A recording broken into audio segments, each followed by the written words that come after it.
She was the most powerful woman in the room, and the most alone.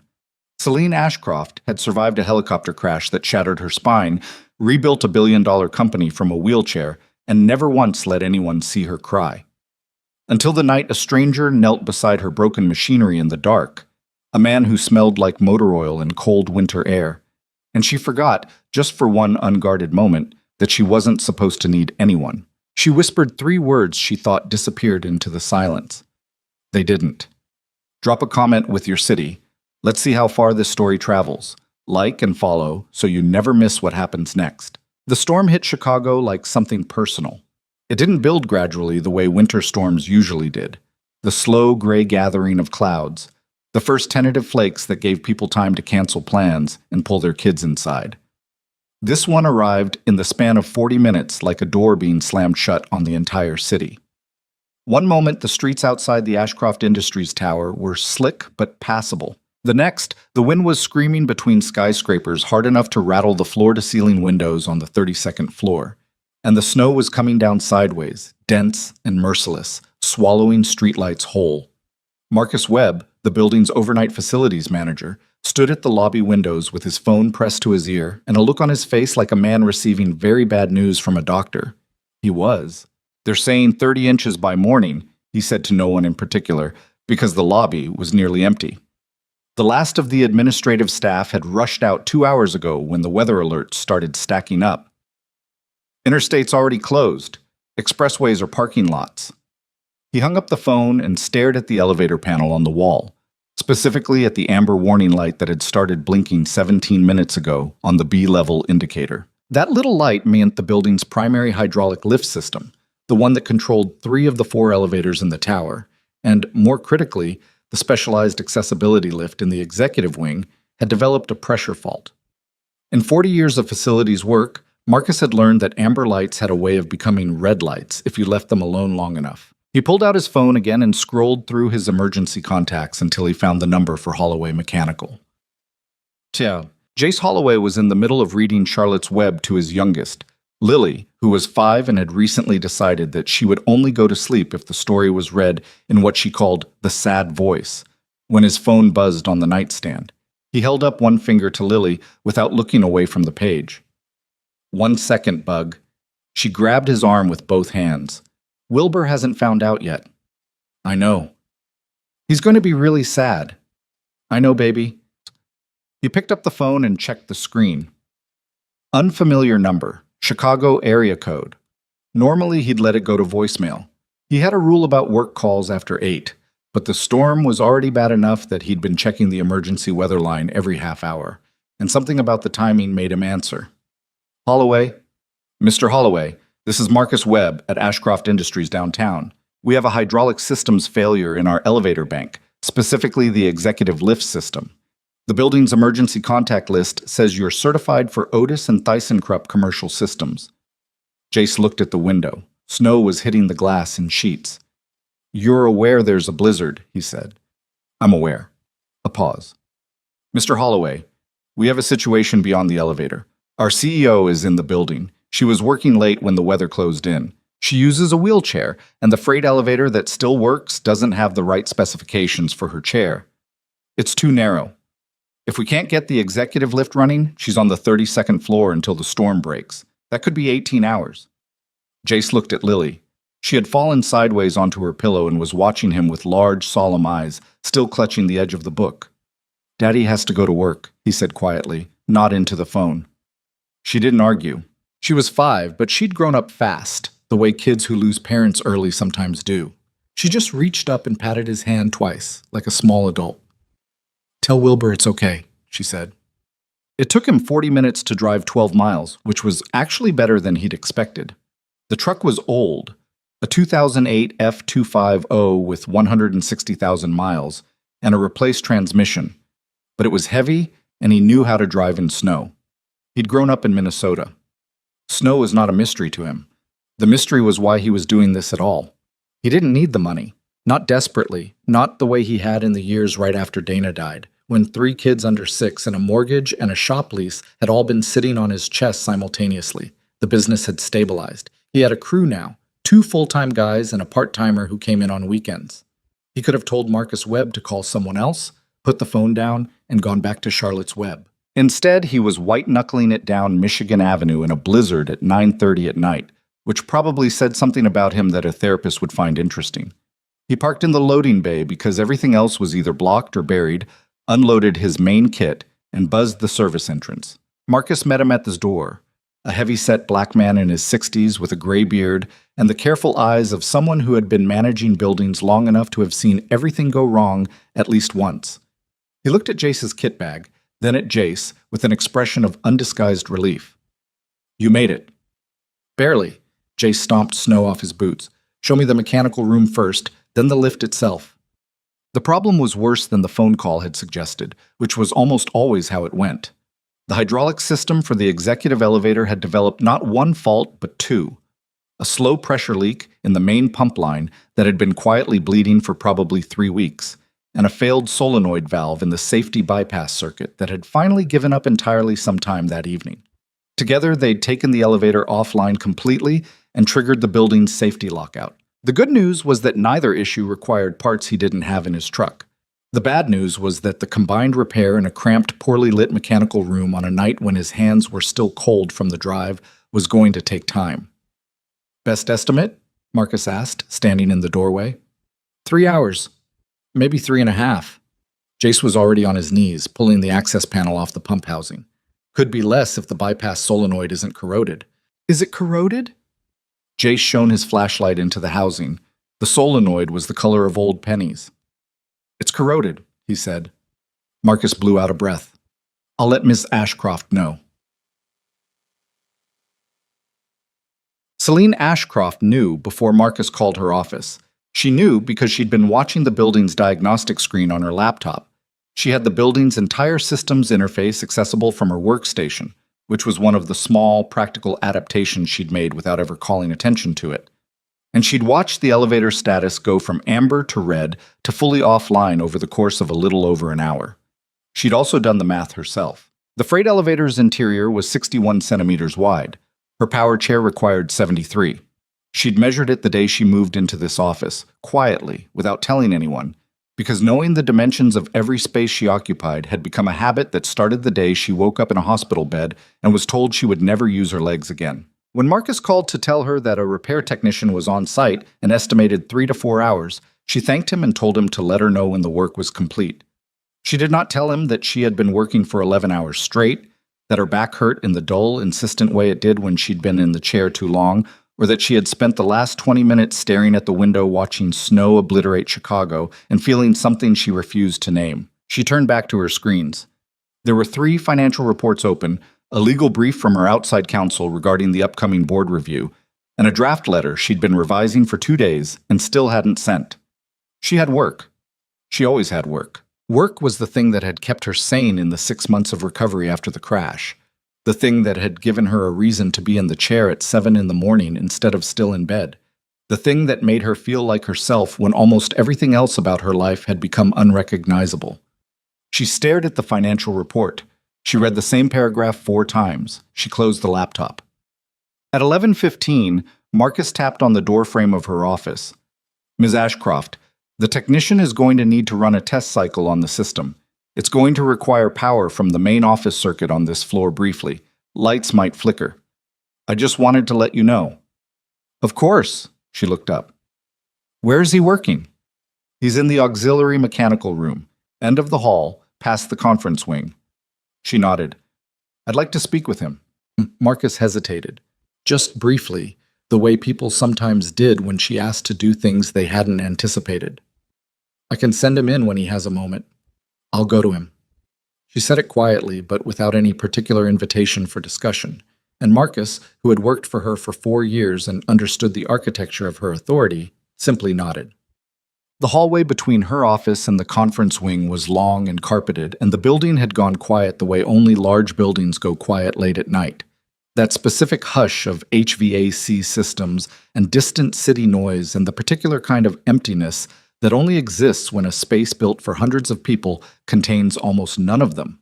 Celine moved through it without hurry. She had learned to stop hurrying in the chair, not because she couldn't move quickly when she needed to, but because hurrying in a wheelchair in environments that weren't designed for her looked different than hurrying on foot, and she had made a deliberate choice 2 years ago to stop performing urgency for other people's comfort.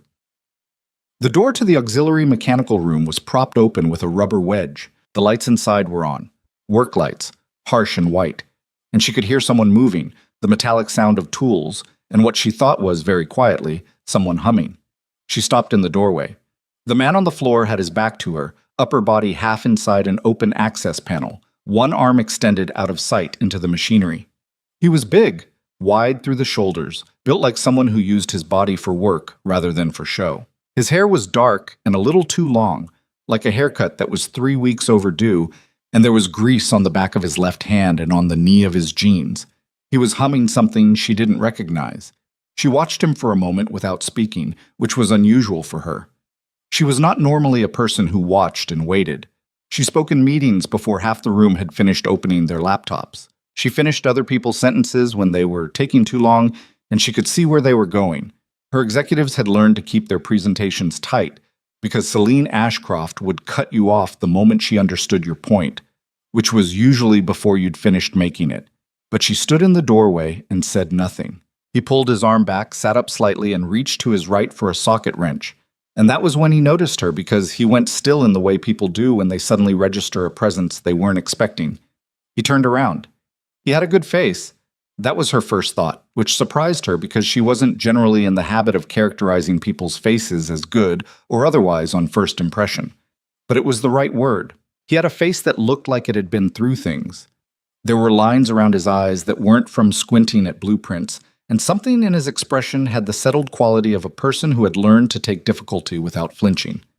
Not hard, just settled. Ms. Ashcroft. He said it without scrambling to his feet, without any of the performative deference she was used to. He simply registered who she was and acknowledged it calmly. Marcus said you might stop by. He's optimistic about things like that. She moved into the room a little further. How's the work going? Slower than I wanted. He held up the solenoid valve, a small, greasy cylinder the approximate size of a toilet paper roll. This is the culprit. It should have been replaced about 18 months ago based on the corrosion.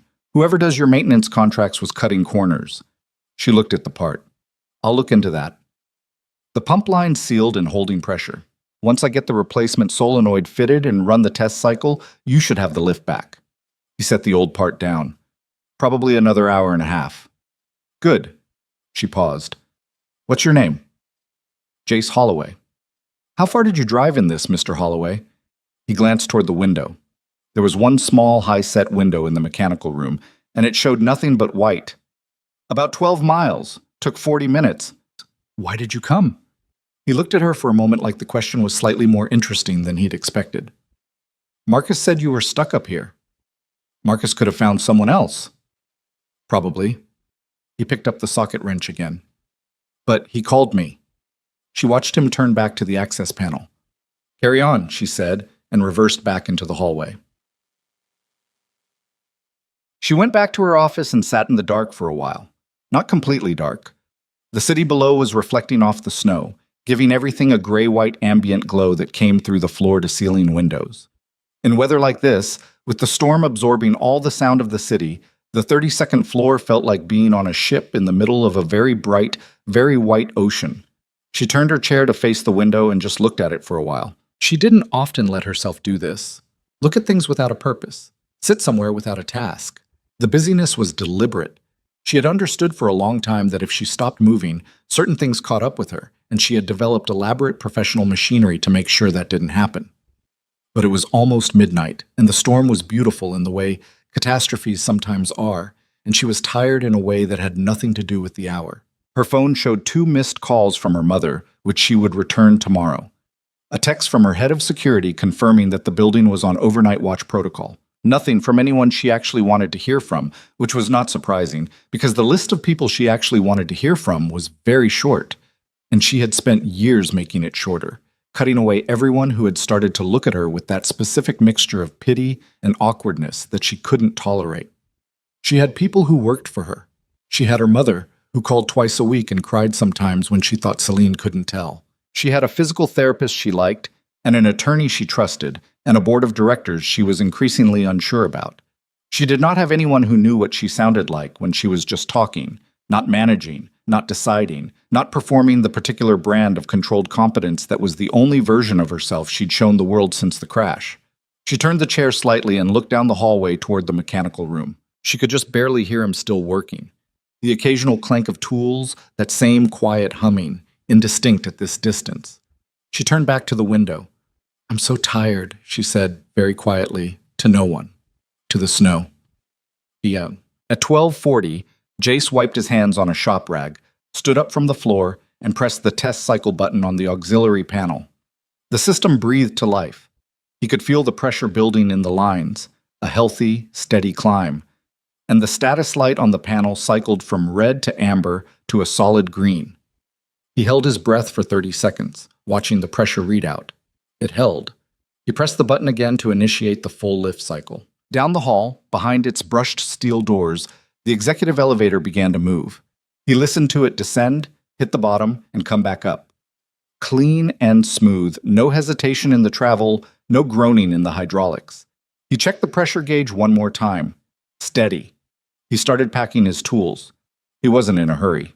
He worked the way he always worked, methodically, taking his time to put things back in order, making sure nothing was left out or out of place in the mechanical room. His father had taught him that. A mechanic's reputation was only partly about what he fixed. The other part was how he left things. He was loading the last of the tools into his bag when he heard her. He stopped. He almost wasn't sure he'd heard it right, because it was very soft. Barely a breath, really. And it seemed to come from somewhere just down the hallway, near the windows at the end of the conference wing.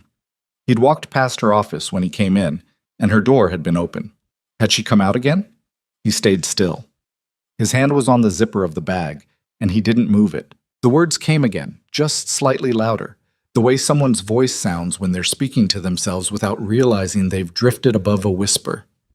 "I wish you were mine." The silence that followed was complete. Jay stayed exactly where he was for a long moment. He was not an emotional man in any demonstrative sense. He was someone who tended to feel things quietly and deal with them privately. But something about those 4 words and that particular voice and that particular silence landed somewhere in him that he hadn't expected. He had been a husband. He knew what loneliness sounded like when someone stopped pretending. He finished zipping his bag. He picked it up. He walked down the hallway to the door of her office, which was open, and knocked on the frame. She was at the window, her back to him.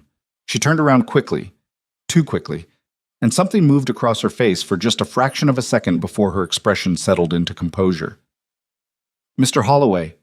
Her voice was completely even. "Is it done?" "Systems back up, full pressure, clean cycle." He kept his own voice neutral, matching her register. "Tested it twice, you should be good." "Excellent." She moved toward her desk. "Let me get Marcus to come up so we can discuss the invoice." "That's all right. I'll bill the standard emergency rate plus materials. Marcus has my contact for the paperwork." She stopped, turned her chair slightly to look at him. "That's all?" "That's all." A pause. She seemed to be reassessing something. "It's nearly 1 in the morning, Mr. Holloway. The storm is still—" "I'll wait it out in the lobby if it's too bad." He shifted the bag on his shoulder. "You should get some sleep, Ms. Ashcroft." She looked at him for a long moment. There was something in her eyes that she hadn't managed to put away quickly enough. Whatever had been there before he knocked, the unguarded version, the one that had whispered to the dark and the snow. He wasn't going to mention it. He hadn't heard anything, but he'd heard it. "Good night," he said. He went back down the hall, took the elevator, which ran clean and smooth and perfectly, and crossed the empty lobby without stopping. Marcus was at the security desk, half asleep, and startled awake when Jace set his bag down. "It's done," Jace said. "The solenoid's been replaced and the pump line is sealed. Tell our maintenance team to schedule a full hydraulic inspection in the next 30 days. There might be other valves on the same service cycle as that one." Marcus was writing it down. "You got it. And Mr. Holloway—" He looked up. "Thank you. Genuinely." Jace nodded once. He pulled on his coat, pushed through the lobby door, and walked out into the storm. The wind hit him full in the face, cold and sharp, and carrying the specific scent of a Chicago winter at its worst.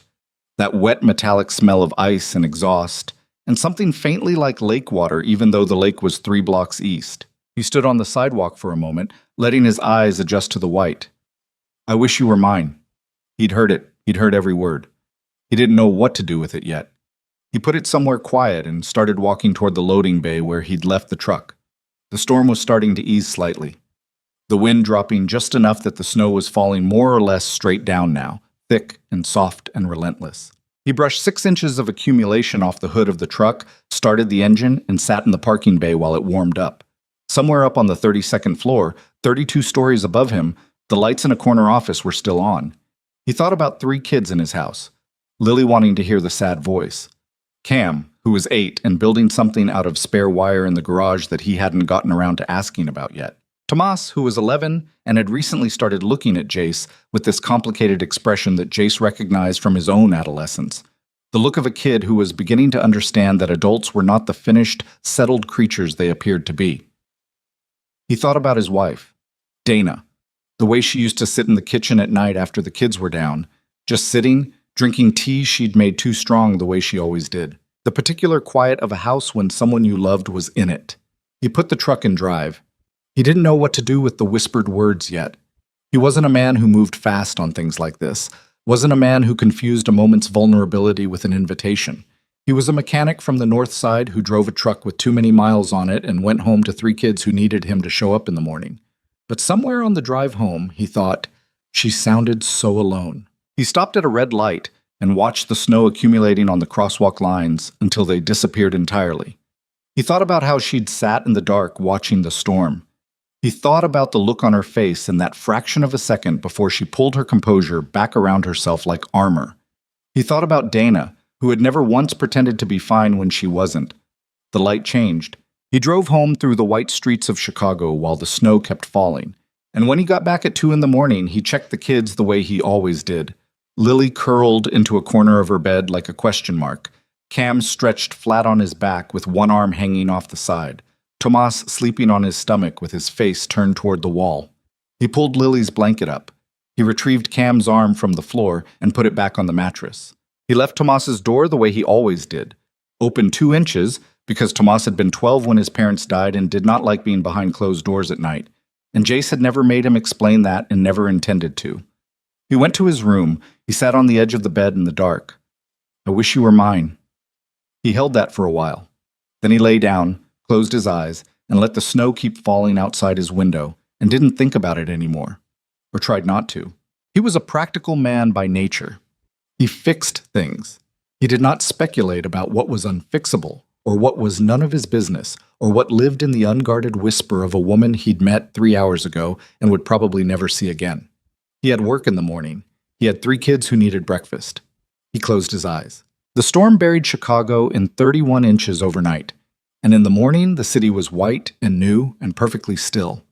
And the elevator on the 32nd floor of the Ashcroft Industries Tower ran smooth and clean on a hydraulic system that finally worked the way it was supposed to, carrying its CEO from her floor to the lobby and back again without a single fault, while the man who fixed it drove north on plowed streets in a truck that needed a new muffler, taking 2 kids to school and 1 to preschool, and stopping at the gas station on Addison for a large coffee he drank in the parking lot before heading to his first job of the day.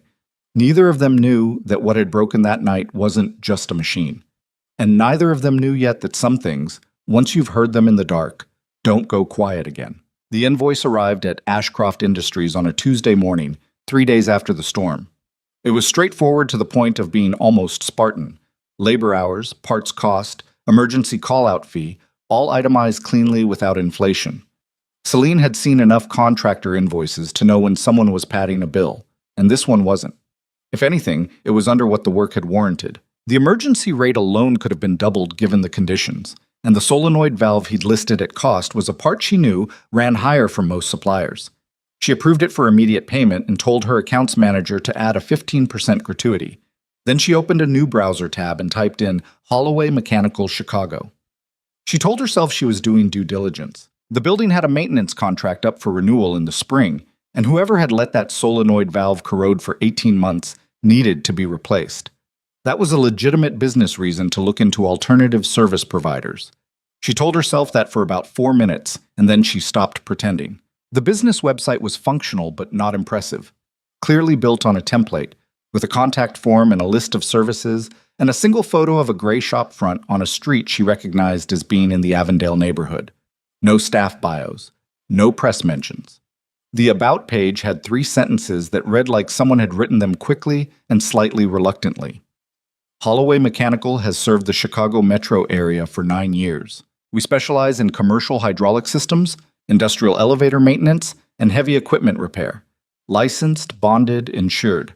That was it. No story, no founder's note, no LinkedIn-ready language about passion or mission. She found herself respecting that more than she expected to. She closed the tab. She opened it again 20 minutes later and wrote down the address. It took her another week to do anything with it, and she spent that week being annoyed at herself, which was an unfamiliar experience. Celine Ashcroft was not a person who dithered. She made decisions the way she did most things, quickly, with precision, and without extensive second-guessing. But this particular decision sat in a category she didn't have a clean framework for, and the absence of a framework bothered her more than the decision itself. What she finally settled on was this. The building's freight elevator had been making a sound, a low, intermittent grinding noise on the descent that Marcus had mentioned twice in passing. She had a legitimate need for a mechanical assessment. She was the CEO of a company with a building full of equipment. Calling a mechanic was not a personal act. She called the number on the website. He answered on the 3rd ring, and she recognized his voice immediately, even though she'd only heard it for a total of maybe 12 minutes. It had a particular quality. Unhurried, slightly rough, like someone who didn't talk more than he needed to. Holloway. Mr. Holloway, this is Celine Ashcroft. You repaired our executive elevator system during the storm last month. A brief pause. I remember. We have a freight elevator that's developed a noise on descent. A grinding sound, intermittent, started about 3 weeks ago, according to our facilities manager. I'd like someone to look at it. Another pause, slightly longer. She couldn't read it. I can come Thursday afternoon, 2 o'clock. Thursday is fine. Ask for Marcus at the service entrance. All right? She waited to see if he'd say anything else. He didn't. The line was quiet in a way that felt comfortable rather than awkward, which was strange given that there was nothing comfortable about this situation from her perspective. Thank you, Mr. Holloway. Sure, he said, and hung up. She sat with the phone in her hand for a moment. She was aware that her pulse was slightly elevated, which she found irritating and also interesting in a clinical way, the way she'd learned to observe her own body's responses since the crash. Not as things she controlled, but as data points she noted. She set the phone down and went back to work. The freight elevator did have a grinding noise. Jace found it in 40 minutes. A worn guide rail bracket on the 3rd floor landing, metal-on-metal contact from a loose mounting that had been vibrating against the shaft wall. Simple fix, 45 minutes of work, parts he had in the truck. Marcus walked him through the building's service corridors while he assessed the problem, talking about the history of the place the way facilities managers always did, with the particular fondness of someone who understood a building's personality better than most of the people who worked in it. She bought it 8 years ago, Marcus said, meaning Celine. The whole building was in rough shape. Previous tenants had let a lot of systems run past their service life. She had everything overhauled in the first 2 years. Jace was looking at the guide rail, crouched in the service shaft doorway. Didn't do the freight elevator, apparently. That was before my time. Marcus leaned against the wall. She's particular about this building. Notices things most owners wouldn't. Last year, she flagged a water pressure variance in the north wing bathrooms that turned out to be a pinhole leak behind the wall. Maintenance had missed it for 6 months. Jace glanced up. She monitors the building systems herself? She has the diagnostic interface on her workstation. Checks it most mornings. Marcus said it without particular significance, just a fact about the person he'd worked for 4 years. Jace turned back to the rail.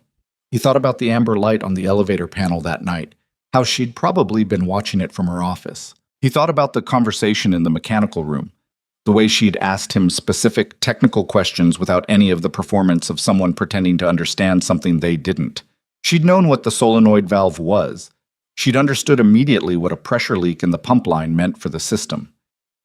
He didn't say any of this to Marcus. He went back to his truck, got the bracket and the hardware he needed, and fixed the freight elevator in the time he'd estimated. He was packing up when Marcus appeared at his elbow. Ms. Ashcroft would like to see you before you go. He looked up. About the invoice? She didn't say. She was in her office, but she wasn't at her desk. She was at the far end of the room by the windows, facing the city, and she turned when he came in with the particular controlled economy of movement he'd noticed before. Efficient, no wasted motion, the result of living for years in a body that required precision. Mr. Holloway, how's the elevator? Fixed. Worn guide rail bracket on the third landing. It'll hold, but you should have the full shaft inspected. If that bracket wore down, the others are probably close. He paused. I can write up a service recommendation if that helps. Please. She looked at him steadily. She had a direct quality to her gaze that most people seemed to find uncomfortable. He'd noticed Marcus sometimes looked slightly to the side when she was watching him. Jace met it without difficulty. He wasn't sure why. Can I ask you something personal, Mr. Holloway? He was quiet for a moment. You can ask. Marcus tells me you drove here from Avondale in a blizzard at 9:30 at night last month, and you're here again on a Thursday afternoon fixing a freight elevator bracket. She paused. Your work quality is exceptional. Why don't you have a corporate maintenance contract with a company like this one? You could be billing 10 times what you're charging us. He considered how to answer that. I've had those contracts. And? I don't like what they turn into. You end up doing things the client's way instead of the right way, because the contract is the relationship, and you don't want to lose the contract. He shifted his weight. I'd rather stay small enough to do the work correctly. She looked at him for a moment with an expression he couldn't fully read, something between appraisal and something quieter. That's an unusual position for someone running a business. Probably. He picked up his bag. The service report will come with the invoice. Marcus has my contact. Mr. Holloway. He was halfway to the door. Do you have a card? He set the bag down, pulled his wallet out, and handed her the single business card he kept in there. Plain white, just the number and the company name. She took it without looking at it, which meant she was looking at him instead. He left before either of them said anything else that needed to be not said. The third call came 2 weeks later. This time, it was a problem with the building's security panel. One of the access control units in the executive wing had stopped communicating with the main server, leaving 2 keycard readers offline. It was not technically a hydraulic or elevator problem, but the card she'd given his number to said commercial systems and access control was a system. He came on a Wednesday morning. The fourth call was about a production line motor at the manufacturing facility in the Pilsen neighborhood, 30 minutes south of downtown, a different building entirely, but still under the Ashcroft Industries umbrella. That one was a real problem, a significant one. A 3-phase motor that had been running hot for weeks because someone had installed the wrong thermal overload relay during a previous service visit. It had nearly burned out. If it had, it would have taken the production line offline for days. He fixed it in an afternoon, wrote a detailed report about the incorrect relay and who had installed it, and sent it to Marcus along with the invoice. The 5th call was from Celine directly, not through Marcus. The ventilation system in the server room is making a sound, she said, when he picked up. What kind of sound? Like a pause. He could hear her thinking. Like a deck of cards being shuffled. Rhythmic. Gets louder when the system runs at capacity. Fan blade, he said. Probably debris caught in the housing. Could also be a bearing starting to go. Can you come tomorrow? He had 2 jobs already scheduled for tomorrow. I can come at 7:30 in the morning. 7:30 is fine. He came at 7:30. The server room was on the 14th floor, and Celine was already there when he arrived, something he hadn't expected. It was not a space that required her presence. She had things she could be doing. She was there anyway, sitting near the door with a coffee cup and her laptop, ostensibly working. He didn't comment on it. The sound was exactly what he'd described. Debris in the fan housing, a small piece of plastic that had broken off a cable management clip and found its way through the intake. He had it out in 20 minutes. Done already? She said without looking up from her laptop. It was debris. Easy fix. He was wiping his hands. The bearing's fine. You'll want to check the cable management clips on the rest of the server racks. If one broke off, others might be degraded. I'll have IT check. She closed the laptop and looked at him. You want coffee? There's a machine in the break room on this floor. He looked at her. This was a new thing. She'd never offered before. He was aware of what it meant, which was why he looked at her for a moment before answering. Sure. he said. They sat in the break room with bad vending machine coffee and talked for 40 minutes, which was the longest he'd stayed in the building for reasons unrelated to actual work. She asked him about the types of systems he'd worked on over the years. He told her about a hydraulic press he'd rebuilt in a steel fabrication plant in Gary, Indiana, that had been running with incorrect pressure settings for so long that the operators had stopped noticing that the output was off by 12%. She asked how he'd known. He said the sound was wrong, that machines had a particular sound when they're running correctly and a different sound when they're not. And if you listened long enough, you learned the difference the way you learn the difference between someone who's breathing normally and someone who isn't. She was quiet for a moment after he said that. "Do you ever get it wrong?" she asked. "Listening to the sound?" "Yes." He turned his coffee cup around in his hands. "More often at the start. Less often now, but yes." She nodded slowly, like this was the answer she'd expected and also the one she'd wanted. "Most people in your position would say no." "Most people in my position would be lying." She almost smiled. It wasn't quite a smile, see, more like something approaching one, a softening at the corners of her mouth that she pulled back slightly before it arrived fully. He noticed it. He was finding that he noticed most things about her that she didn't intend to show. They went back to their respective things after that. Him to his truck, her to whatever was on the 32nd floor waiting for her. He drove south on the expressway with the radio off and the window cracked despite the cold, the way he did when he was thinking about something he hadn't sorted out yet.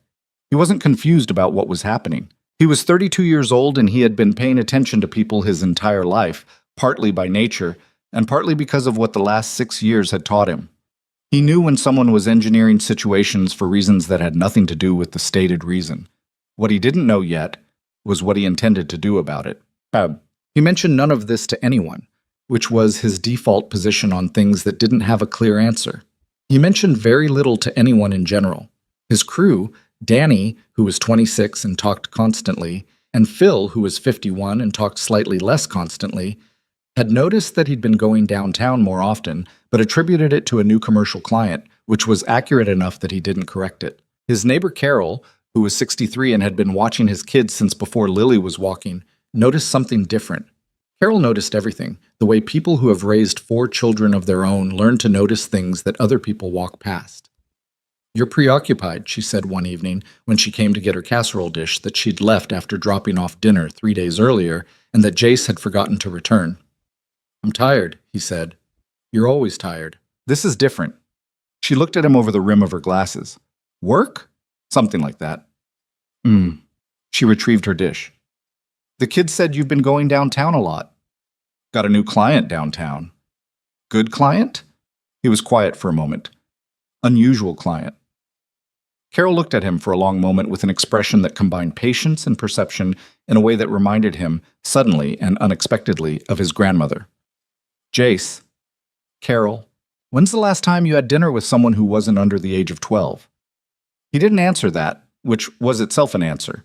She nodded slightly, the way people do when they've confirmed something they already suspected, and left with her casserole dish without pushing it further. That was what he appreciated about Carol. She made her point, and then she stopped making it. He stood in his kitchen for a while after she left, listening to the sounds of the house. Cam in the garage with his wire project, Lily watching something on the tablet in the living room, Tomas upstairs doing homework with the particular energetic quietness of a kid who knew he was supposed to be studying. He thought about Dana the way he always did when he was standing in this kitchen, not with the acute grief of the early years, but with the worn, familiar ache of someone who has learned to carry something without being defined by its weight. She had been in this kitchen. She had made coffee in that machine and left her mug on the left side of the sink because she was left-handed, and it annoyed him slightly, and he had never said so. He still put the mug on the left side of the sink himself every morning without thinking about it. He wasn't sure what he owed to the memory of someone he'd loved. He didn't think Dana would have told him he owed it anything. She had been clear-eyed about things in a way that he'd sometimes found bracing when she was alive and missed deeply now that she wasn't. "You can't fix everything by staying still," she'd told him once, about something else entirely. He thought about that sometimes.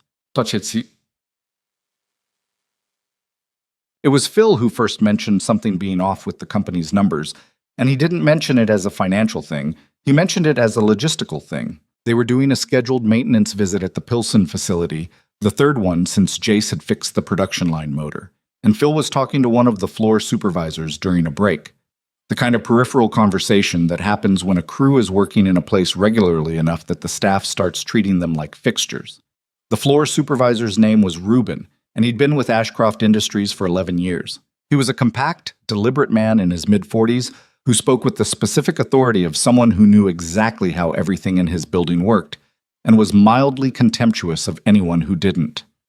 They shifted the maintenance budget allocation again last quarter, Reuben was saying to Phil, in the tone of someone complaining about something that was technically outside his job description but affected his job constantly. Second time in 6 months, equipment line gets cut, facilities line gets cut. Meanwhile, I'm looking at orders that don't match production. We make it, but the numbers on paper don't add up. Phil made the agreeable noise he made when he was listening but thinking about something else. Jace, who was inside the motor housing and appeared to be concentrating on the drive coupling, was in fact listening to every word. "Who handles the budget allocations?" Jace asked without looking up. Reuben glanced over. "Executive level, CFO, and a couple of the board guys who have operational oversight. Davenport, Mercer. You know them?" "No? You're not missing anything." Reuben's voice had that flat, neutral quality that employees used when they were criticizing management without technically criticizing management. "Ms. Ashcroft, she's sharp. She knows production, but the financial stuff, the allocations, the overhead reports, those go through the executive layer first. She sees what they decide she should see." Jace came out of the motor housing and stood up. He looked at Reuben for a moment. "Say that again." Reuben shrugged. "I mean, there's a reporting structure. By the time it gets to her, it's been through 2 or 3 people. That's normal in big companies." "But you said the numbers don't match production." "I said that, yeah." Reuben looked at him with slightly more attention than before, recalibrating. "Why?" Jace picked up his wrench and went back to work. "No reason." But he was thinking about it for the rest of the afternoon and on the drive back north, and that evening after the kids were in bed when he sat at the kitchen table with a notepad and tried to write down what he'd heard across 3 months of working in Ashcroft Industries facilities. The maintenance budget cuts that had let the solenoid valve corrode, the incorrect thermal overload relay that someone had installed without documentation, the production numbers that didn't match, the service contracts that hadn't been renewed on schedule. Individually, these things could be explained by ordinary institutional inertia, the specific laziness of bureaucracies, the gap between what decision-makers decided and what actually happened at floor level. Jace had seen that in enough companies to know it was common, but together, in a pattern, pointed at by a floor supervisor with 11 years in the building who noticed that the numbers on paper didn't add up. He drew a line on the notepad and stopped writing. It wasn't his business. He was a mechanic. He fixed equipment in this woman's buildings, and he was paid fairly for it, and whatever was happening in the executive layer of her company was not something he had standing to comment on. He tore the page off the notepad and folded it and put it in his jacket pocket. He wasn't sure why he kept it. The next time he came to the downtown building, Celine was having a bad day. He could tell before she said a word. There was something in her posture that was different, a tightness across her shoulders that she didn't normally carry. She was at her desk when Marcus brought him up to look at a malfunctioning HVAC control panel in the executive wing, and she looked up when he passed her open door and said, "Mr. Holloway," in a voice that had something scraped down to the edges of it. "Ms. Ashcroft." He paused in the doorway. She looked at him for a moment. Outside, the February sky was the specific flat gray of a city winter that has stopped trying to be interesting. "The HVAC panel is at the end of the hall," she said. "I know. Marcus showed me." He didn't move. "You all right?" She looked startled, which he hadn't expected. Not offended. Startled, like someone who'd been asked a question in a language they weren't sure they still remembered. "Fine," she said. Then, a beat later, "No, not particularly." She said it like she surprised herself by saying it. "I have a board meeting Friday that I'm not looking forward to, and I've been in the chair for 11 hours because my morning appointment ran long, and I'm tired, and this is more than you asked." "I asked," he said. She looked at him. Something shifted in her expression. Not the controlled composure, not the armor. Something underneath it that was just a person having a hard day, admitting out loud that it was hard. "The board meeting is going to be difficult," she said. "There are people on that board who think my being in this chair means I can't see things clearly." "Do they say that?" "They don't have to. Her voice was flat, not bitter. The flatness of someone who has been angry about something for so long that the anger has burned down to something harder. They say it with their questions. They say it with who they talk to after the meetings and before them.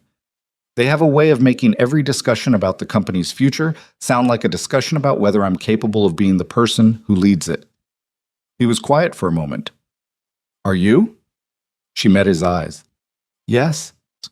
Then they're wrong, he said simply, and I have a HVAC panel to look at. He went down the hall. He was aware that this was either the right thing to say or a significant overstep, and he didn't know which yet, but it was what he believed, and he wasn't capable of saying things he didn't believe just to smooth a moment over.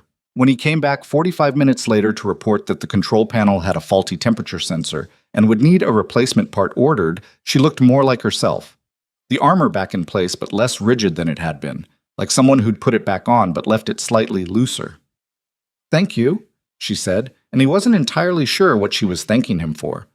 I'll have the part in 3 days, he said. I'll call Marcus. Call me, she said. He nodded once. All right.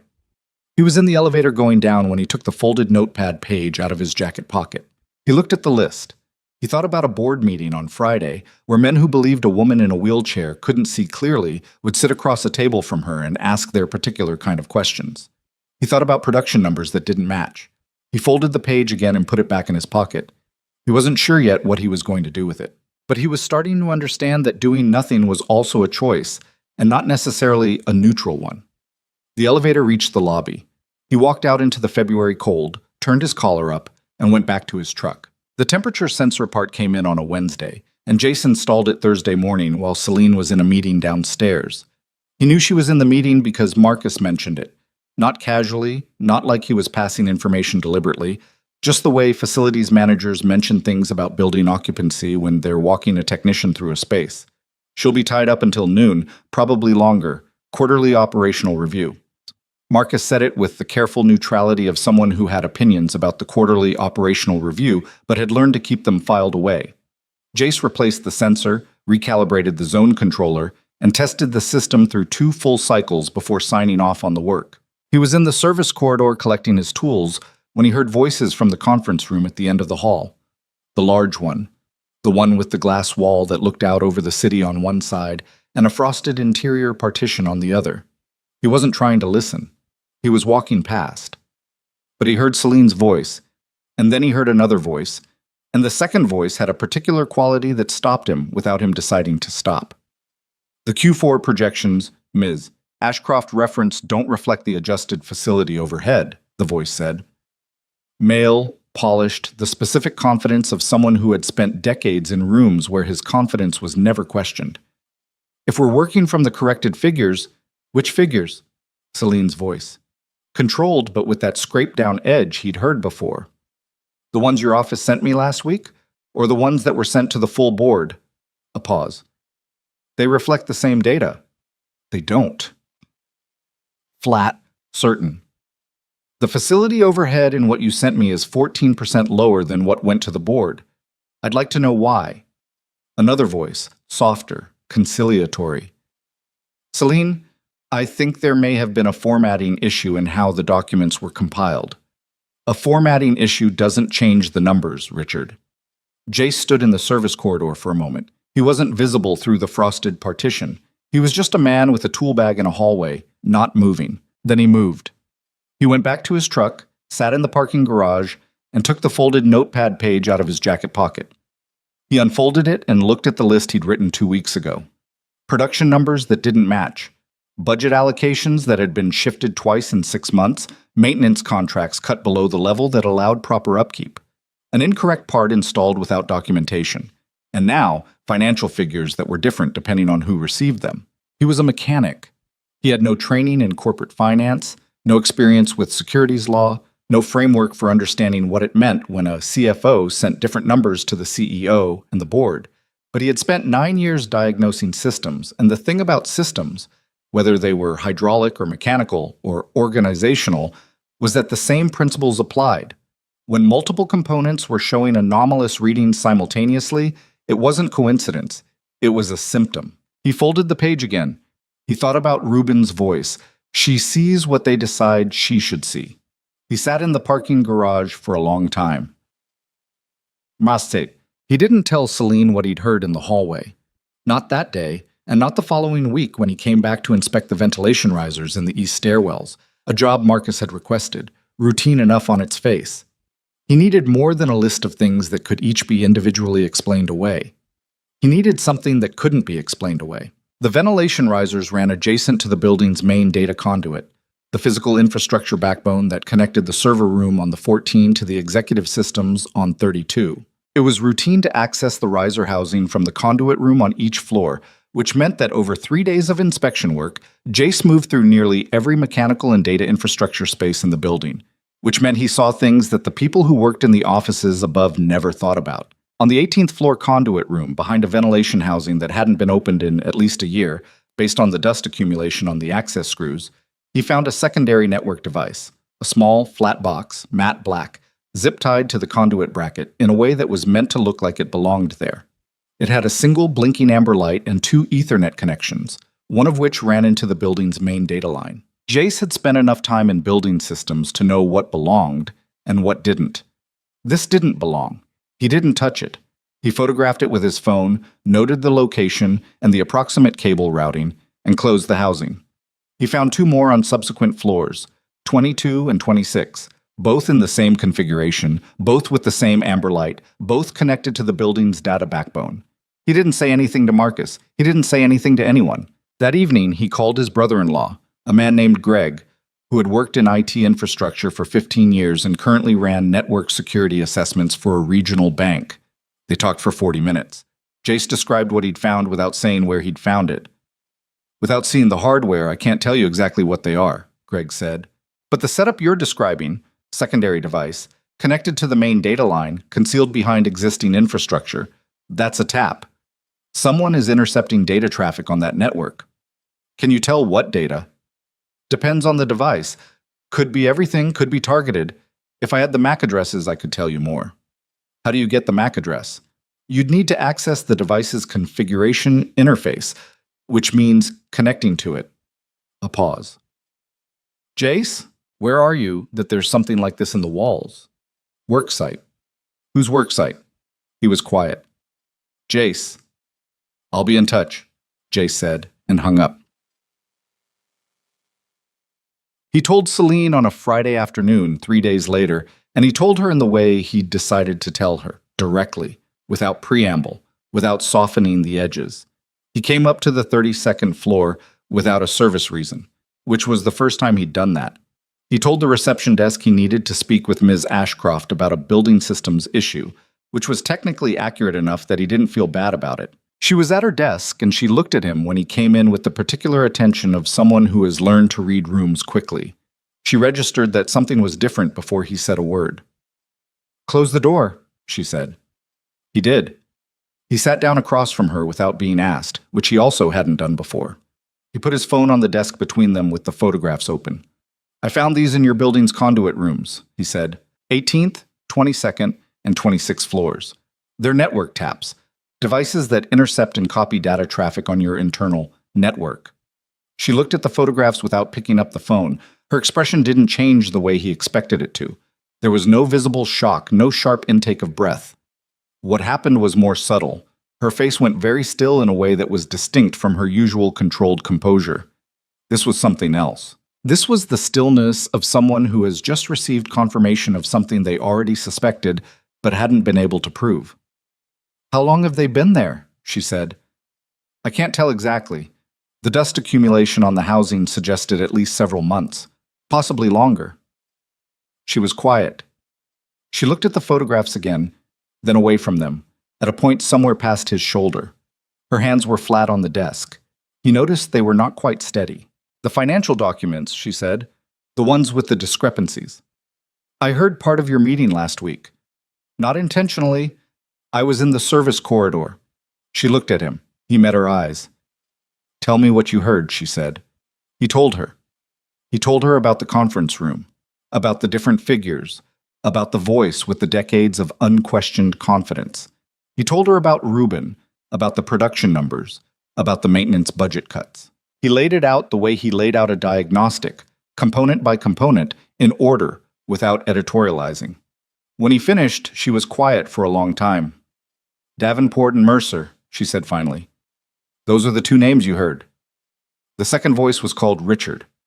"Richard Mercer." She said it without inflection. "He's been on the board for 6 years.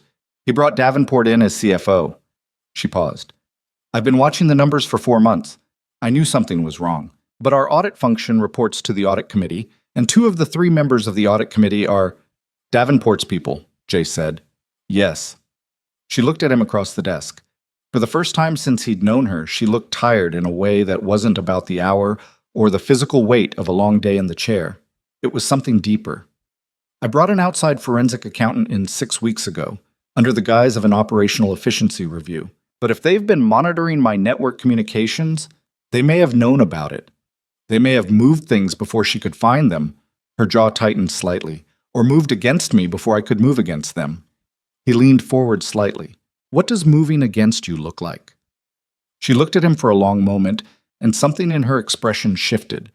Not softening exactly, but opening slightly, the way a door opens when someone inside finally decides the person knocking is worth letting in.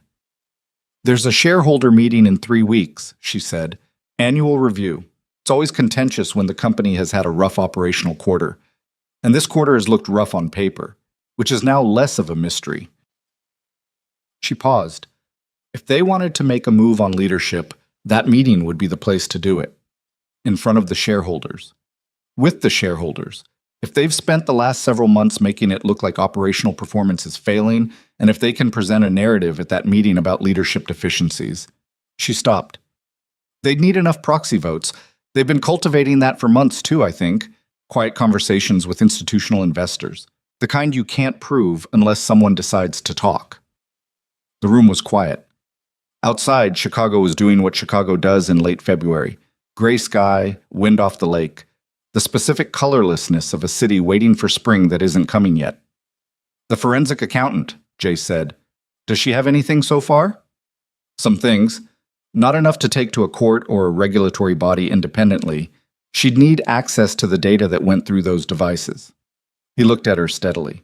"My brother-in-law does network security assessments." She looked back at him for a long moment. "That would expose him to significant risk if this goes legal. I'll talk to him. Jace." It was the first time she'd used his first name. He noticed it. He didn't think she noticed she'd done it. "This isn't your problem to solve." "No," he agreed. "It's not." He picked up his phone from the desk and stood. "But you told me in November that there are people on your board who think your being in that chair means you can't see things clearly." He looked at her. "You told me you could. I believed you." She held his gaze. "Whatever they're planning," he said, "they're planning it because they think you're not looking. Make sure you're looking." He left. In the elevator going down, he called Greg. Tomant. Greg came in the following week as a subcontractor on what was officially a network infrastructure audit for a building systems client. Paperwork that Jace's LLC signed off on. Liability that sat with him rather than with Celine or Ashcroft Industries. A legal structure that Greg's own attorney looked at and approved with some reservations. Greg spent 2 days in the conduit rooms with equipment that looked, to anyone passing through, like standard network diagnostic hardware. He was thorough and methodical and completely without drama, which was one of the things Jace had always liked about him. What he found was worse than either of them had expected. The devices weren't just passive taps. They were active intercept units with encrypted uplink capability, which meant they weren't just copying network traffic locally. They were transmitting it somewhere. Greg traced the uplink frequency to an external relay, which he couldn't follow further without involving law enforcement-grade tools. But what he could extract from the device logs, carefully, without disturbing the devices themselves, without leaving evidence that they'd been examined, was a timestamp record of active transmission periods. Those transmission periods correlated, with uncomfortable precision, to periods when Celine had been communicating with her outside forensic accountant. "They knew about the audit," Greg said, sitting across from Jace at his kitchen table at 10 o'clock on a Thursday night, with his laptop open and a cup of coffee going cold beside him. The moment she initiated contact with the accountant, they had access to the communication. Jace sat with that for a moment. What about the financial data going through the network, the budget allocations, the reporting to the board? I can't pull the content of what was transmitted, but I have the records of what was accessed on the network during those transmission windows. File path names, access logs. He turned the laptop slightly so Jace could see the screen. These are financial report files being accessed and transmitted during periods when no one was logged into the executive system. Automated pulls. Someone set up scheduled data extraction. For how long? Greg looked at him. Best I can tell from the log time stamps, about 14 months. 14 months. Jace did the arithmetic in his head. 14 months of financial data being pulled from Celine's network and transmitted to someone outside the building. A year and 2 months of budget allocations, operational reports, board communications, accounting files, everything that flowed through the executive systems of Ashcroft Industries, being mirrored to people who could use it to construct whatever financial reality they wanted to present. I need you to compile everything you found into a format that an attorney can work with, Jace said. Already started. Greg closed the laptop.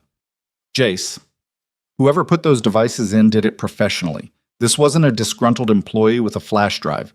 The hardware is commercial grade, the installation is clean, the uplink encryption is sophisticated. He looked at his brother-in-law.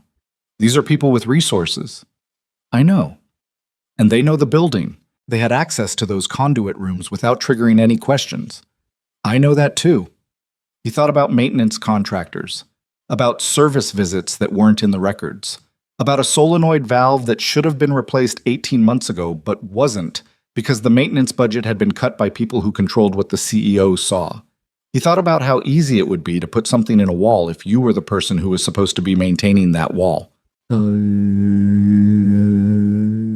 He brought the documentation to Celine in person because it wasn't the kind of thing you emailed, and it wasn't the kind of thing you sent through a building whose network had been compromised for over a year. He brought it printed in a folder, and he drove it downtown himself on a Saturday morning when the building was quiet. She read through it at her desk while he stood by the window. She read the way she did most things, quickly, completely, without asking questions in the middle. When she finished, she set it down and was quiet for a long time. 14 months, she said. Yes. The proxy conversations with the institutional investors would have started around the same time. She looked at the documents again, not reading, just looking. They had my communications.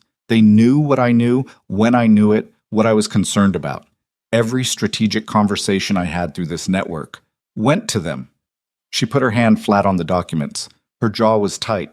He could see the effort of control in her face, not hiding the anger exactly, but containing it, the way you contain pressure that has nowhere productive to go yet.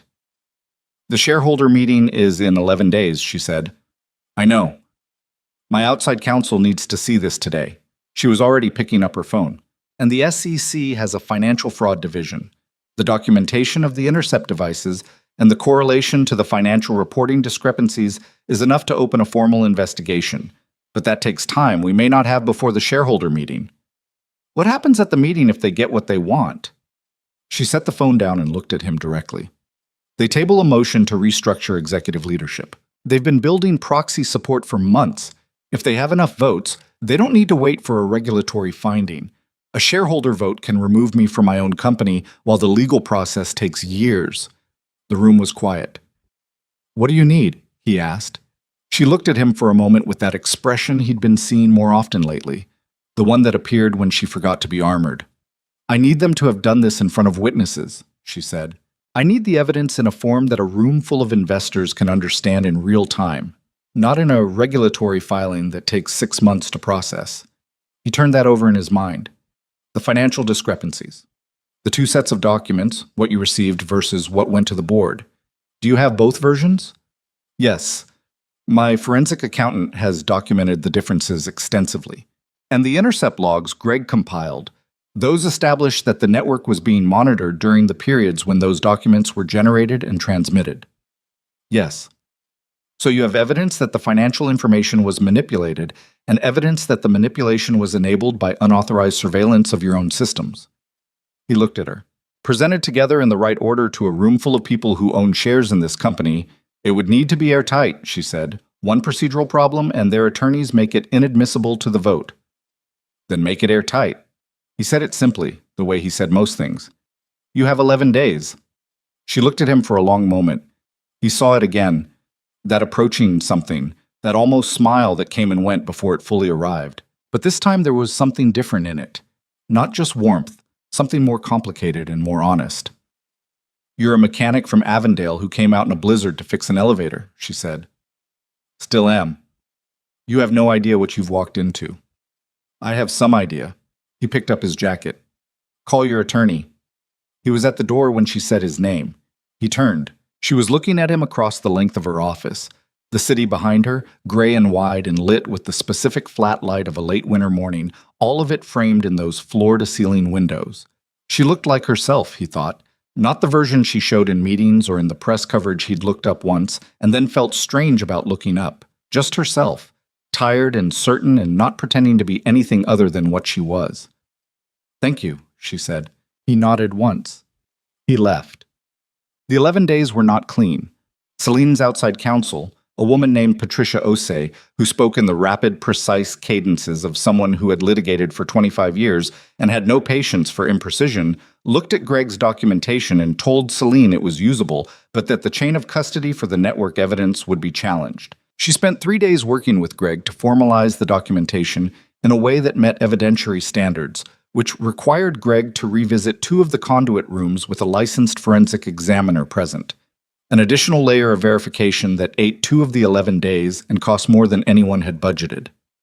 Celine's forensic accountant, a meticulous woman named Dr.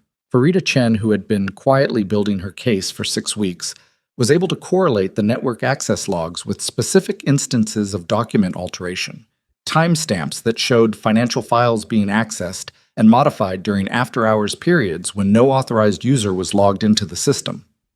It wasn't proof of intent in itself, but combined with the 2 sets of documents and the intercept device installation, it was what Patricia called a coherent evidentiary narrative.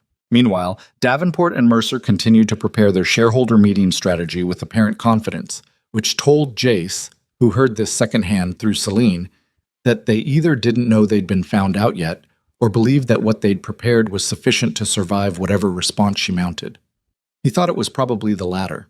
He thought they believed that the optics of a disabled CEO fighting a fraud allegation in the middle of a shareholder meeting would be complicated enough that even if she had documentation, the outcome of the vote would be uncertain. He thought they were counting on the meeting itself to do the work they hadn't been able to do through the numbers, to put her in a room in front of hundreds of investors and make it look like chaos, like weakness, like evidence that the narrative they'd been building for 14 months was correct. He thought about that a lot in the days before the meeting. On the evening before the shareholder meeting, Celine called him at 9 o'clock. He was in the garage trying to figure out what Cam had been building with the spare wire, which turned out to be a rudimentary circuit board of some kind that Cam refused to explain with the maddening privacy of an 8-year-old who didn't want to jinx something. He stepped outside to take the call. Tomorrow morning, she said, 9 o'clock. The venue is the Meridian Center on Wacker. There will be approximately 300 shareholders, institutional representatives, and press in that room. I know, you sent me the details. I know I did. A pause. She was quiet in a way that wasn't her usual composed quiet. I keep going over the order of presentation in my head. Patricia says the evidentiary sequence is correct. Dr. Chen says the financial analysis will hold up to questioning. I've reviewed everything 4 times. And I'm afraid, she said. Not of the evidence. The evidence is solid. I'm afraid of the room. Another pause. I've done hundreds of presentations. I've faced worse boards than this one. But this is... She stopped. Different, he said. Yes. Because it's in front of people who've been told for 14 months that you're failing. Because I'm going to be sitting in that room in my chair while men who built their strategy around the assumption that I couldn't see clearly enough to catch them try to make 300 shareholders believe they were right. Her voice was even, but he could hear what was underneath it. Not fragility, nothing as simple as that. Something more complicated. The fear of a person who has been reduced to their limitations by other people so many times that they know, intellectually, that the evidence is solid, and still fear that the room will see what those people wanted them to see. He was quiet for a moment. Celine, he said. Her first name. It was the first time he'd said it, and it landed in the space between them in a way they both registered. Yes.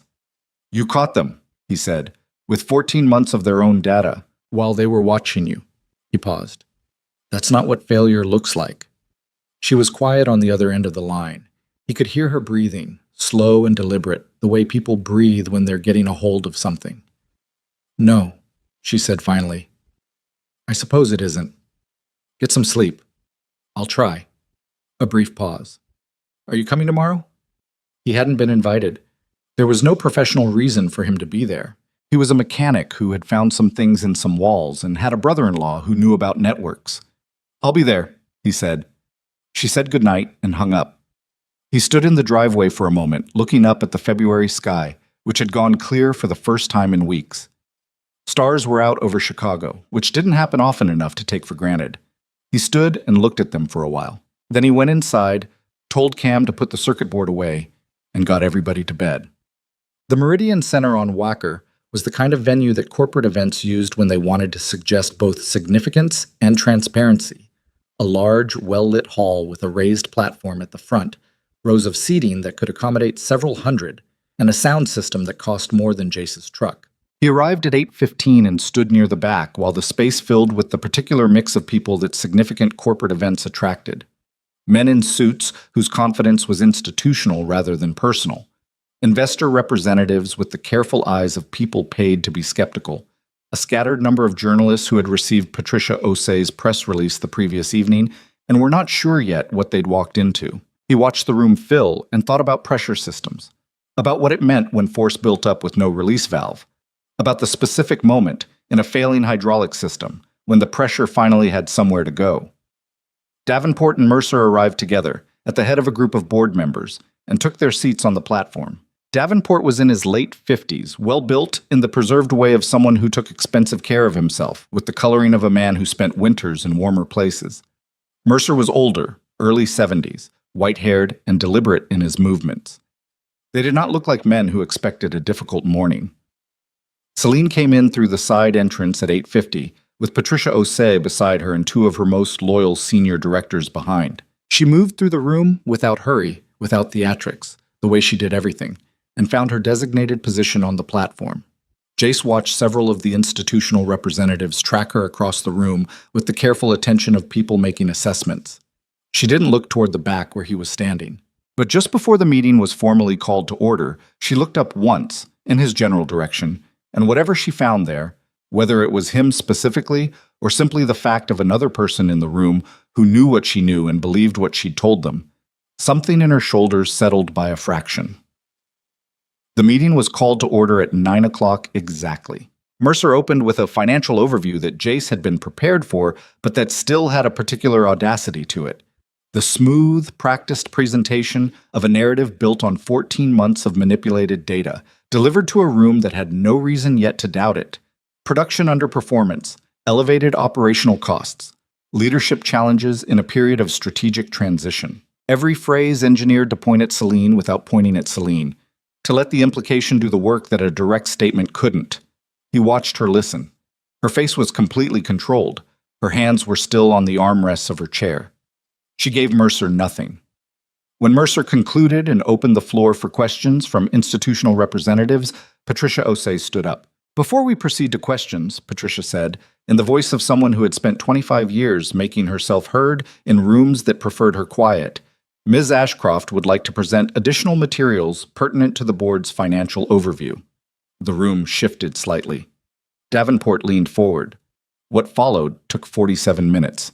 Celine presented it without raising her voice. She put the two sets of financial documents on the main screen, the version she had received from Davenport's office, and the version that had been distributed to the board.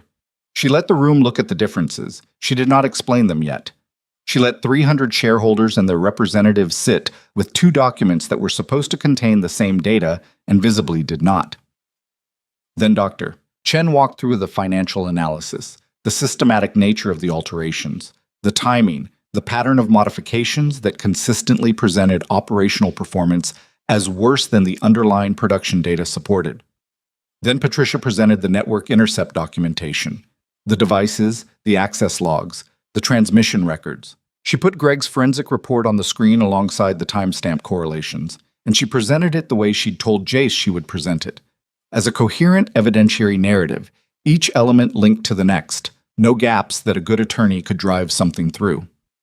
The room, which had been the specific kind of formal quiet that corporate events maintained by convention, became a different kind of quiet. Davenport attempted to speak twice.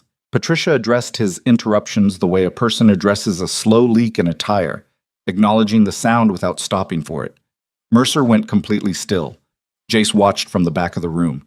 He was watching the moment when the pressure finally had somewhere to go. He was watching it move through 300 people simultaneously, the shift from uncertainty to comprehension to something harder. The specific expression of institutional investors understanding that they had been given false information about an asset they owned, which was not an abstract concern for them, but a very concrete one. The questions, when they came, were not the questions Davenport and Mercer had prepared for. And then the lift broke. It happened during a brief recess, a 15-minute break that Patricia had requested to allow the room to process the documentation before proceeding to the formal motion session. The platform had been designed with an integrated accessibility lift for the staged area, a standard addition for a venue that hosted public events. Celine had used it to get onto the platform at the start of the meeting. When the recess ended and Celine moved to return to her position on the platform, the lift was not responding. Marcus would tell Jace later that the power to the lift's control unit had been cut at the building's secondary distribution panel. A clean cut, not a malfunction, not a tripped breaker. Someone had physically interrupted the circuit, the same kind of someone who installed network intercept devices in conduit rooms while appearing to perform routine maintenance. The room saw it happen in real time. 300 people watched the lift fail to respond. They watched Celine press the control panel button twice, calmly, without visible distress, and then lift her hand away from it and sit without moving. Jace was already coming forward from the back of the room before he'd made a conscious decision to move. He came through the seating, past the institutional representatives, up to the edge of the platform. He looked at Celine. "Tell me what you need," he said quietly. She looked at him, then at the platform. About 18 inches of elevation, her chair, the logistics of it. She had done the math already. He could see her doing it. "The armrest lock," she said, equally quiet. "There's a lever on each side. You'd need to—" "Show me." She showed him. He engaged the armrest locks, confirmed the brake, and then lifted both Celine and the chair together with the steady, unhurried care of someone who trusted his own strength without needing to announce it. He set them down on the platform level, made sure the chair was stable, and stepped back. It took perhaps 20 seconds. He stepped back down to the floor level. In the audience, nobody was talking. Celine straightened in her chair. She adjusted the microphone. She looked out at 300 shareholders in a room that was so quiet that the air conditioning was audible. "As I was saying," she said, in a voice that did not shake by a fraction, "the motion we'll be considering today is not about operational performance. It's about whether this board, in its current composition, represents the interests of the people in this room." She looked at Davenport. He looked back at her with the expression of a man watching something he had planned for a year come apart in 47 minutes. "I believe the evidence establishes that it does not," she said. Two of the institutional representatives began typing on their phones before she finished the sentence. The vote was not close. 271 shareholders in favor of removing Davenport, Mercer, and 3 affiliated board members from their positions. 19 abstentions. The remaining votes split between people who hadn't yet processed what they'd seen and 2 institutional representatives who voted against out of what Patricia Osei later described as reflexive contrarianism rather than any coherent position. Davenport's attorney attempted to file an emergency injunction that afternoon to halt the board restructuring. A federal judge denied it by 5 o'clock on the same day, citing the documented evidentiary record that Patricia had spent 11 days making airtight.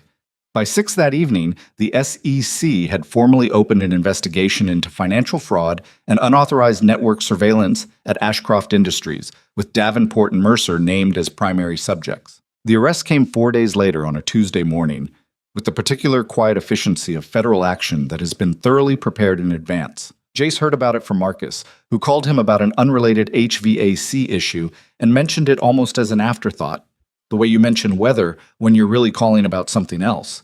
Because Marcus had been in the building that morning and had watched 2 federal agents walk through the lobby with the kind of posture that meant they were not there for a meeting. Jace was under a compressor unit in a restaurant kitchen in Wicker Park when the call came in. He finished what he was doing before he listened to the voicemail. He sat on an upturned milk crate in the back corridor of the restaurant and listened to Marcus's voice describe it, and then he sat there for a moment doing nothing in particular. He thought about the blizzard, about an amber light on a building panel, about a whisper in a dark hallway that was never meant to be heard. He went back to the compressor. Celine did not call him for 9 days after the shareholder meeting. He noticed this the way he noticed most things, without drama, without assigning more meaning to it than it warranted. She was managing the aftermath of a corporate fraud exposure, and a board restructuring and a federal investigation, all simultaneously, while also continuing to run a company. He knew what that looked like from the outside. He imagined from the inside it was several times more consuming. He went back to his regular work. He repaired a loading dock lift in Bridgeport and a refrigeration system in a food processing plant in Cicero, and a hydraulic press in a metal fabrication shop in Gary, which was the same shop where he'd found the incorrectly set pressure values years ago and which now ran correctly because he'd fixed it and told them to check the settings quarterly. He picked Lily up from preschool on the days Carol couldn't and listened to 20-minute detailed accounts of what everyone in her class had done at lunch. He told Tomas that the expression on his face when he was thinking hard made him look like a detective, and Tomas looked at him with that complicated 11-year-old expression and said, "What kind of detective?" And Jay said, "A good one," which seemed to be the right answer. He did not look at his phone more than usual. He was replacing a gate valve in a boiler room in Lincoln Park on the 9th day when she called. "I owe you a conversation," she said when he picked up. He sat on the floor next to the boiler, back against the wall. "How are you doing?" A pause that told him the question caught her slightly off guard, which meant that most of what she'd been fielding for the past 9 days had been logistical rather than personal. "I'm functional," she said, which was honest in a way that most people wouldn't have been. "It's been a significant 9 days. I heard about Tuesday morning. It was..." She paused again. "It was necessary. It was correct. I'm not sure I've fully processed it yet." "You don't have to have processed it yet." "No," she agreed. "I don't." A quieter pause. "I'd like to see you. Not about the building, not about anything professional." She said the last part with the slight deliberateness of someone who has chosen words carefully and is committing to them. "I think you've earned a conversation that isn't about systems failures." He looked at the gate valve. He thought about 9 days of not looking at his phone more than usual. "I know a place on Damon that does good coffee," he said. "Not the kind of place you probably go." "What kind of place is it?" "Counter service. 8 tables. Cash only on Wednesdays for some reason nobody there seems to be able to explain." She was quiet for a moment. He thought he heard something close to a real smile in it. Not the approaching smile he'd catalogued over months, but something that actually arrived. "That sounds fine," she said. "Saturday morning, 9 o'clock. "Saturday morning," she confirmed. He hung up and went back to the gate valve. The coffee place on Damon was called Kettle Black, which was either a reference to the idiom or a reference to the color of their cold brew, and the owner, a man named Desmond, who had been running it for 11 years, had opinions about both interpretations that he would share if asked, and sometimes if not asked. The tables were small and slightly uneven, and the floor had a lip at the entrance that Jace had not previously had reason to think about. He arrived at 8:50 and talked to Desmond about the lip. Desmond got a rubber threshold ramp from the back.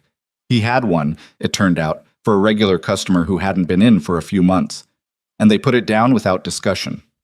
Jace moved one of the corner tables to a position that gave more room on one side, and Desmond raised an eyebrow but didn't ask. Celine arrived at 9:02 in a car he didn't recognize, driven by someone he also didn't recognize, a quiet, competent-looking woman in her 40s who pulled to the curb, helped with a collapsible ramp from the car to the sidewalk with the practiced ease of someone who had done it thousands of times, and then got back in the car and stayed there without being asked. Celine came in through the door and over the threshold ramp and looked at the corner table with the extra room on one side.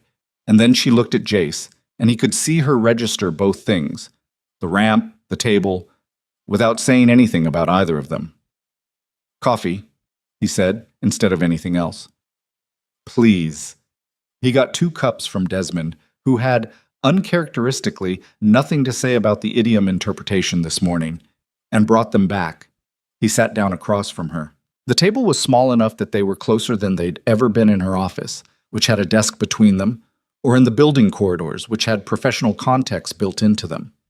Here there was just a small, uneven table and 2 cups of coffee, and the particular Saturday morning quiet of a neighborhood place where the other 6 occupied tables contained people minding their own business. "You look tired," he said. "I am tired." She wrapped both hands around the cup. Her hands were steady today. "I've slept approximately 22 hours in the past 9 days. "That's bad math." "I know." She looked at him over the rim of the cup. "How are your kids?" He registered the question, not because it surprised him that she asked, but because of how she asked it. Not with the polite performance of someone making conversation about a topic they know exists. With the particular attention of someone who actually wanted to know.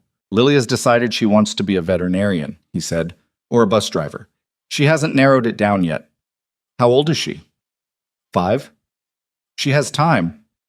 "She does." He drank his coffee. "Cam is building something in the garage that I've been told I'm not allowed to ask about yet. Tomas is 11 and recently figured out that adults are not, in fact, finished products. He's taking it better than most people do." Celine looked at him for a moment. "You adopted all 3? "Yes." "After your wife?" He held her gaze.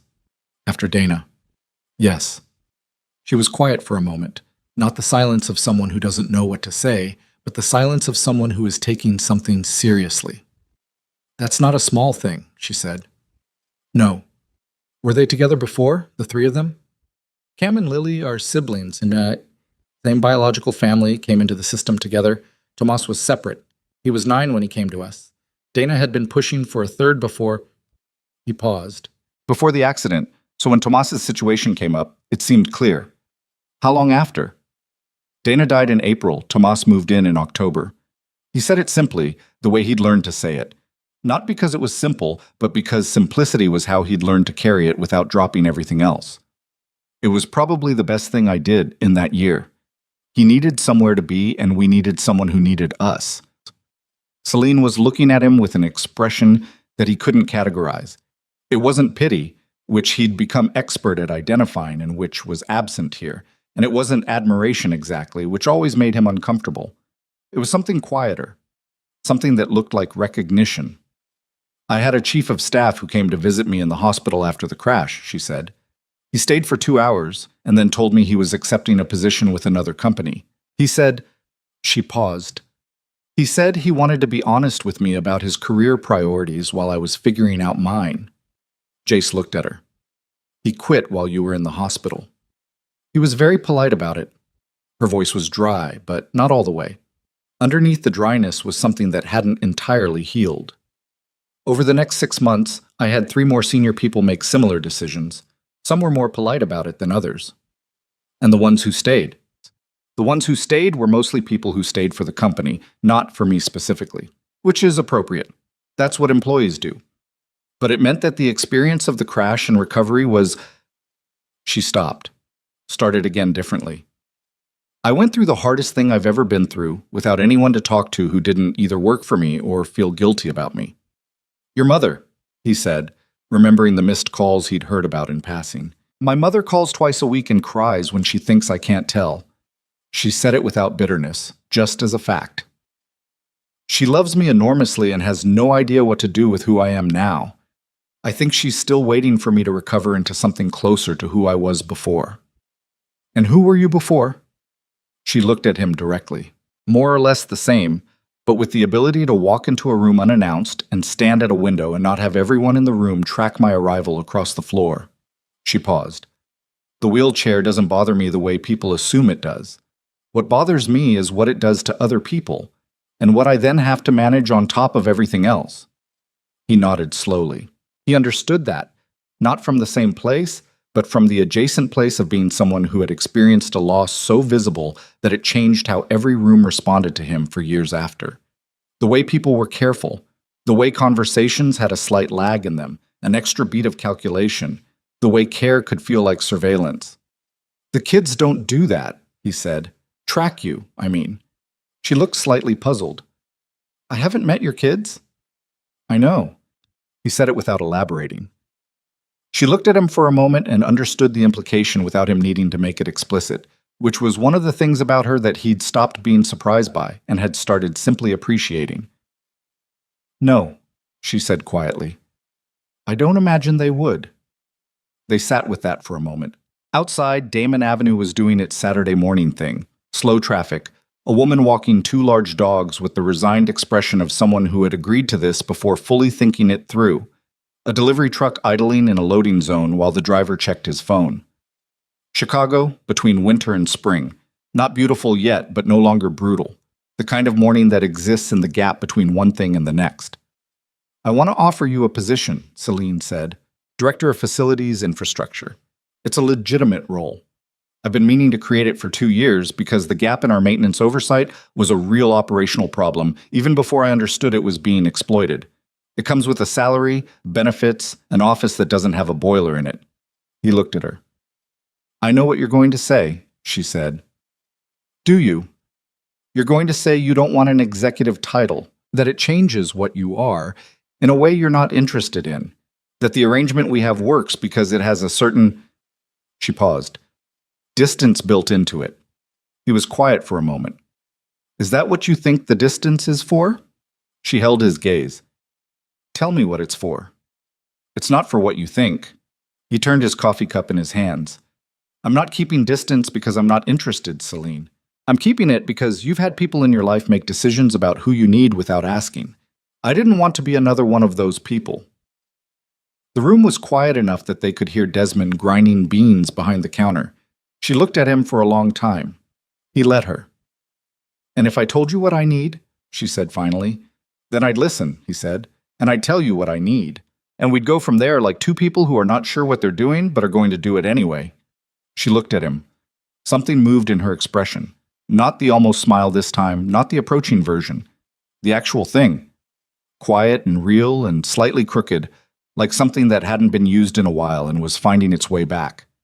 I need someone who talks to me like a person, she said, who doesn't recalibrate every sentence for what I might need to hear. Who shows up when things are broken and doesn't make it about anything other than fixing them. She paused. I need to not be alone in the particular way I have been alone for the past 2 years. Okay, he said. She blinked. Okay? That's manageable. He finished his coffee. Keep the director title. I'll do the building's work under the existing arrangement, and you can fill the director role with someone who actually wants the office. He paused. And I'll bring the kids to the charity event your foundation is doing next month. Lily's been asking to go somewhere that isn't her preschool or my shop, and Tomas does better in new situations when there's something specific to do. She looked at him. How do you know about the charity event? Marcus mentioned it. Marcus mentions a great deal. He does, Jace agreed. It's useful. She was quiet for a moment, and he could see her processing it. Not the offer, which she'd accepted in the same second he made it, but the specific nature of what it meant. Not a title, not a contract, not a clean, bounded professional arrangement with defined parameters. Something messier and less certain and considerably more real. I haven't spent time with children since I was 1, she said. I know, it's obvious. She raised an eyebrow. That's rude. It's honest. There's a difference. He stood to get refills. You'll figure it out. Lily will make it easy. She introduces herself to everyone and then immediately shows them a drawing of whatever animal she's currently interested in. This week, it's axolotls. What's an axolotl? He looked at her. You're going to have to ask Lily that. She'll tell you for approximately 40 minutes. The charity event was the Meridian Children's Foundation Gala, different venue, same name as the shareholder meeting location, which struck Jace as either coincidental or someone's idea of a statement. It was held in the 3rd week of March, in the specific transitional weather that Chicago produced between winter and spring. Cold enough for a coat, but with a quality to the light that suggested things were changing.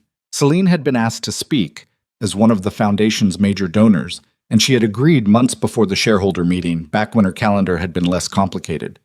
She almost canceled twice, according to Marcus, who relayed this with the particular care of someone who was not taking sides but wanted Jace to have information.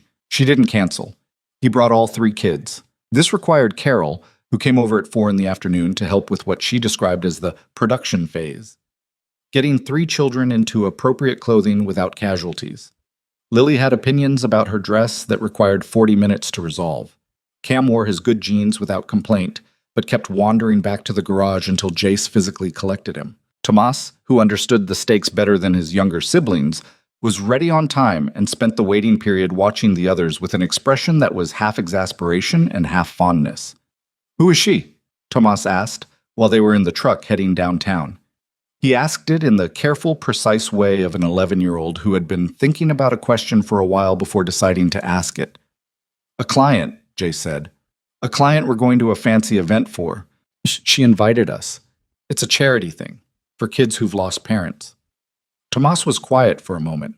In the back, Lily was explaining axolotls to Cam, who had given up pretending not to be interested. "Is she, important to you?" Tomas asked. Jace drove for a moment. "Yeah," he said. "She is." Tomas absorbed this with the gravity of someone for whom the information was significant. "Okay," he said, and turned to look out the window at the city. The event was formal in the way Jace had expected. White tablecloths, a lot of carefully lit signage, people in clothes that cost more than his monthly shop lease. He felt the specific mild discomfort of someone who was correctly dressed for an occasion, but whose frame of reference for the occasion was limited, and he filed it away and didn't let it become anything more significant than discomfort. Lily lasted approximately 4 minutes before she escaped from the check-in area and introduced herself to a woman in a red dress, who turned out to be on the Foundation's board of directors, and who took it considerably better than most adults did when approached by an unsupervised 5-year-old. Celine found them 20 minutes in. She came through the room in the particular way she'd come through every room he'd watched her move through, without performance, without the particular self-consciousness that people sometimes developed in formal spaces, with the calm economy of someone whose relationship with their own body, and how others responded to it, had long since settled into something functional rather than fraught. She was wearing something dark, understated, and she'd done something with her hair that he was aware of noticing and filed away without comment. She looked at the 3 kids in front of him. "This is Tomas," Jay said. "Cam, and wherever Lily has gotten to, He turned around. Lily was still with the woman in the red dress, now apparently showing her something on a piece of paper that she had produced from somewhere Jace didn't want to ask about. "That's Lily." Celine looked at each of them with the direct, unperforming attention he recognized, the same quality she brought to reading financial documents or assessing building systems, the real thing rather than the social version of it. Tomas met her gaze with the complicated wariness of an 11-year-old who was in the process of deciding whether to trust someone. Cam looked at her wheelchair with the frank curiosity of an 8-year-old who had not yet learned to pretend he wasn't looking. "Is that electric or manual?" Cam asked. "Cam," Jace said. "It's electric," Celine said, without any change in expression. "The motor is under the seat. The control is here." She indicated the joystick. Cam leaned forward with the expression of someone looking at a particularly interesting piece of machinery. "Do you want to see how it works?" Cam looked at Jace. Jace gave him the slight nod that meant fine. Cam looked back at Celine. "Yeah." She spent 10 minutes explaining the drive system to an 8-year-old with the same seriousness she brought to explaining financial discrepancies to a roomful of shareholders, which was either one of the most unusual things Jace had ever seen at a charity gala, or simply Celine being Celine. Cam asked questions that were more technically specific than she'd expected, about the battery capacity, about how the motor handled inclines, about whether there was a regenerative braking system. And she answered all of them and then said, "How do you know about regenerative braking?" "I'm building a circuit board," Cam said. "In the garage. Dad doesn't know what it's for yet." "I know you're building something," Jace said. "I don't know what." "It's a motor controller," Cam said, as if this were obvious. "For a small electric vehicle. I'm going to show you when it's done." Jace looked at his son. He thought about the spare wire and the mystery and 45 minutes he'd spent trying to figure out what Cam was making. "How long have you been building a motor controller?" "Since January." Cam looked at Celine. "Do you know about motor controllers?" "I know enough," she said. She glanced at Jace with an expression that was very nearly amusement. "He's going to be trouble." "He already is," Jace said. Lily came back to them eventually, clutching a pamphlet about the foundation that she was using as a portfolio for her drawings, which she had apparently been distributing to attendees. She stopped in front of Celine and looked at her with the complete, unguarded assessment of a 5-year-old who had not yet learned that staring was impolite. "You have cool wheels," Lily said. "Thank you," Celine said. "Does it go fast?" "When I need it to." Lily considered this. Then she held up the pamphlet. Inside was a drawing of what appeared to be a salamander with extremely large external gills and an expression of mild concern. "Do you know what this is?" "An axolotl," Celine said. Lily's face underwent a transformation of complete delight. She turned to Jace. "Daddy, she knows what it is." "I heard," Jace said. Lily turned back to Celine with the expression of someone who had found an unexpected ally. "Most grown-ups don't know," she said, in a tone of profound solidarity. "They say, 'What's that?' and then you have to explain everything." "I'd like to hear you explain it anyway," Celine said. Lily needed no further encouragement. Jace stood back slightly and watched his daughter explain axolotl regenerative biology to Celine Ashcroft with the earnest precision of a 5-year-old who had memorized a children's science book. And he watched Celine listen, actually listen, not the performance of adult attention that children could always identify, but the real kind, asking follow-up questions, looking at the drawing, responding to the information rather than the performance of delivering it. Tomas appeared at his elbow. "She's not what I expected," Tomas said quietly. "What did you expect?" A pause. "I don't know. Somebody different." He watched Celine and Lily for a moment. "She listens like you do, like she actually cares what's being said." Jace looked at his son. "Yeah," he said. "She does." She spoke at the event and she was good at it. Not the polished emptiness of someone who had given enough speeches to perform sincerity, but the specific gravity of someone who said what she meant and trusted the room to receive it. She talked about the Foundation's work without talking about herself, and the one personal thing she said was brief and unvarnished, that she had learned in the past 2 years that the hardest kind of loss was the kind that changed the terms on which you understood yourself, and that watching children navigate that kind of loss and come through, it was one of the few things that reliably reminded her what resilience actually looked like, as opposed to what people called resilience when they meant stoicism. Jace heard Tomas, beside him, go very still at that sentence. He didn't say anything about it. He just put his hand briefly on the back of Tomas's shoulder, the way he did sometimes, and Tomas leaned into it slightly without moving or looking up. After the speeches and before the dinner, Celine came and found them at their table, and she sat with them for 2 hours that had the particular texture of time that goes faster than it should. Cam drawing circuit diagrams on a cocktail napkin to show her the motor controller concept, Lily asleep in Jace's lap by 9:30 with the abruptness of a 5-year-old who has simply used up all available energy, Tomas asking Celine careful questions about how companies worked with the deliberateness of someone who was not making small talk but was genuinely trying to understand something. At one point, while Cam was showing her the napkin diagram and explaining the control logic, Tomas leaned slightly toward Jace and said, very quietly, "She knows how to talk to people, like actually talk, not like how most adults talk to kids." "She's good at figuring out what's actually there," Jace said, equally quiet, "instead of what she expects to be there." Tomas looked at her for a moment, then at his father. "Is she going to be around more?" Jace looked at his son, at the complicated, careful expression of a kid who had learned to ask this kind of question without making it sound like the question it was, which was, not is she going to be around more, but is this safe to want? "Yes," Jace said. Tomas nodded once, with the deliberate containment of someone managing hope carefully. Then he turned back to the conversation about motor controllers, and that was that. Tap. She started coming to Avondale on Saturdays. Not every Saturday.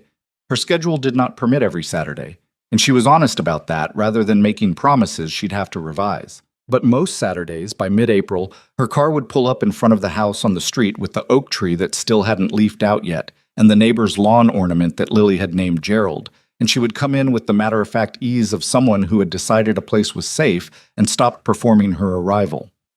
The first time, Lily met her at the door and handed her a drawing of an axolotl that she had prepared in advance. The second time, Cam showed her the partial motor controller in the garage, with the specific focus of a child who has decided someone is worth showing a real thing to.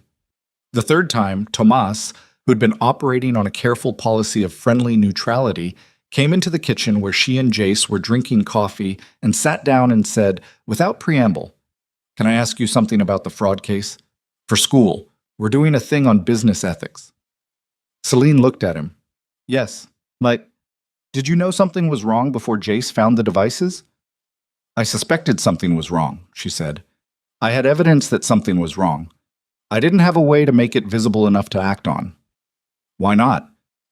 Because the people who were doing it controlled what information I received. They made sure I was looking at a version of reality they'd prepared for me. She paused, which is why someone who came in through a different door entirely, someone who wasn't part of the information structure they'd built, was able to see things I couldn't.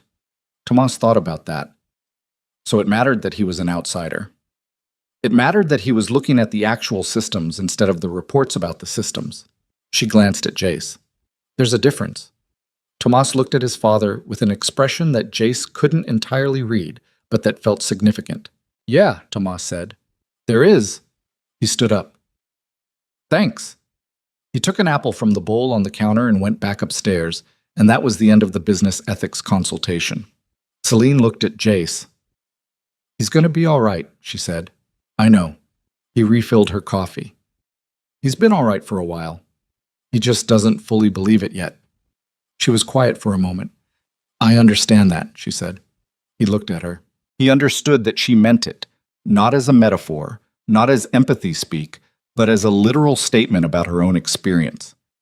He thought about a woman who had survived a crash that should have killed her, who had rebuilt a company while learning a body she'd never expected to have, who had spent 2 years watching people around her recalibrate their expectations of what she was capable of, and had responded by being capable of more than any of them anticipated. He thought about how long it took to believe you were going to be all right when the evidence was still accumulating.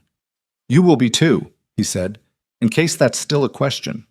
She looked at him across the kitchen table in his house in Avondale, with the Saturday morning coming through the window and the sound of Cam in the garage and Lily singing something to Gerald, the lawn ornament from somewhere in the front yard. It's less of a question than it was, she said. He nodded. That was enough. The antique music box had been sitting on the corner of Celine's credenza since before Jace had ever set foot in the building. He'd noticed it the first night, the night of the blizzard, when he'd walked past her open office door on his way to the mechanical room. It was small, dark wood, ornate in the way of things made before ornamentation became unfashionable, with a hand-painted panel on the lid that showed a winter landscape he couldn't make out clearly from the hallway. He'd noticed it the way he noticed most things, without stopping, cataloging it peripherally, filing it away without knowing why. Over the months he'd been in that office, he'd registered it each time.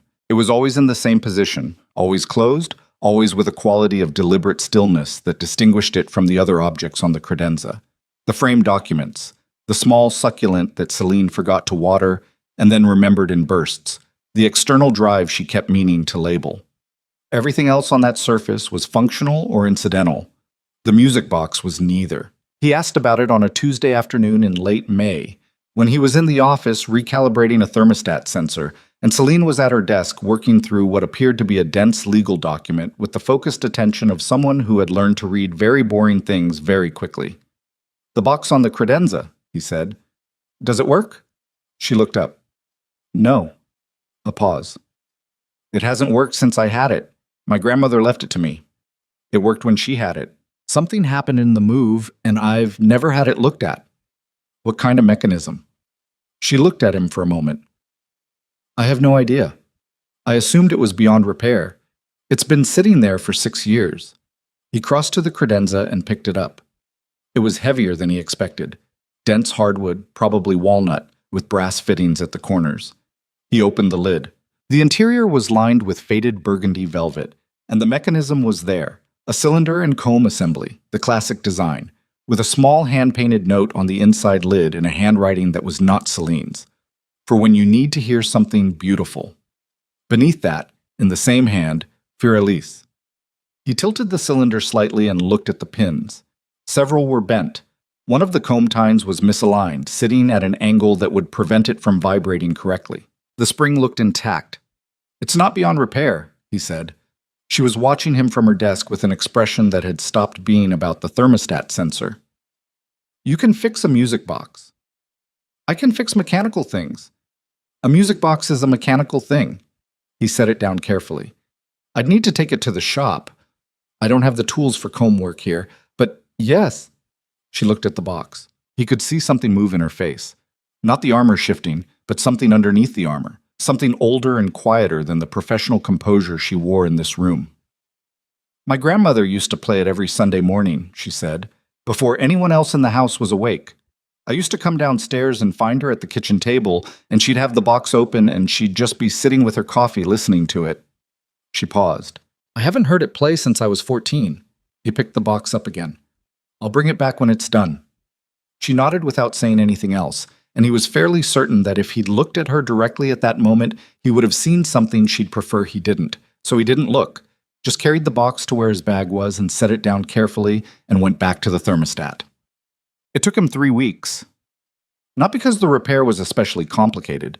The bent pins he could straighten with the right tools. The comb tine was a matter of precise realignment. The spring tension needed adjustment but was intact. But because he'd looked up Paralyzed on the cylinder and found that 2 of the pins were missing entirely, which meant the passage they played would have a gap in it, a silence where there should be sound. Sourcing replacement pins for a cylinder of that age and configuration required contacting 2 specialty suppliers, one of whom was in Germany and operated on a timeline that was best described as unhurried. He ordered the pins. He waited. He did the other repairs, and then waited for the pins. When they finally arrived, he spent an evening at the workbench in his shop with a magnifying glass and a pin vise, setting each one at the precise height and angle the cylinder required, testing after each one with a fingertip against the comb to hear if the pitch was right. Danny came in around 7 to get a tool he'd left behind and found Jace at the bench in the quiet shop and stood in the doorway for a moment. What is that? Music box. Whose? Clients. Danny looked at the careful arrangement of tools around the workbench, the magnifying stand, the reference photographs Jace had printed of the original pin configuration. You're spending a lot of time on it. It's a precise job. Danny was 26 and not unintelligent. He looked at Jace for a moment and then at the music box and said, with the tact of someone who had learned to read his employer's silences, "It going to play when you're done?" That's the intention. Well, cool, Danny said, and got his tool and left. Jace worked until 10, when he tested the cylinder against the full comb assembly for the first time, and the opening bars of Paralyzed came out clean and correct, small and bright, and slightly tentative the way music box music always was, like a memory of a song rather than the song itself. He sat back on his stool and held it in his hands and listened to it play through once. He thought about a 14-year-old girl on the stairs, listening to her grandmother in a kitchen before the rest of the house woke up. He thought about 6 years of a broken thing sitting on a shelf being too broken to use but too important to throw away. He set the box down and started cleaning up the workbench. He brought it back on a Friday afternoon, which was not a day he usually came to the building. He called ahead and told Marcus he was dropping something off. Marcus, who by this point had developed a detailed understanding of the situation without anyone briefing him on it, said he'd let Ms. Ashcroft know. She was in her office, and she looked up when he came in and registered the box in his hand and went very still. He set it on her desk in front of her. Fully restored, new pins where the originals were missing. Combs realigned, spring tension is adjusted. The cylinder should play cleanly through the full piece now. She looked at the box. She didn't open it immediately. How did you know pins were missing? I looked up the composition, counted what should be there. She was quiet for a moment. You looked up Paralyzed so you could count the pins on a music box cylinder. Had to know what was supposed to be there to know what was missing. She looked at him with an expression that he had learned over months to read more accurately than he'd initially been able to. It was the expression she had when something affected her more than she intended to allow, and she was deciding in real time how much of that to let be visible. She was letting more of it be visible than she used to. He noticed that. He didn't say it. She reached out and opened the lid. The mechanism caught, the cylinder turned, and Paralyzed came out of the box in the particular way it always had, small and precise, and carrying the specific emotional weight of a piece of music that has been associated with a specific memory for long enough that hearing it and having that memory have become the same act. She sat with her hand on the open lid and listened to it play. He watched her face. He had told himself he wasn't going to look, but he looked, because she had stopped being someone he looked away from at difficult moments. Her eyes were bright in a way that she was not attempting to manage. She blinked twice. She did not look away from the mechanism turning.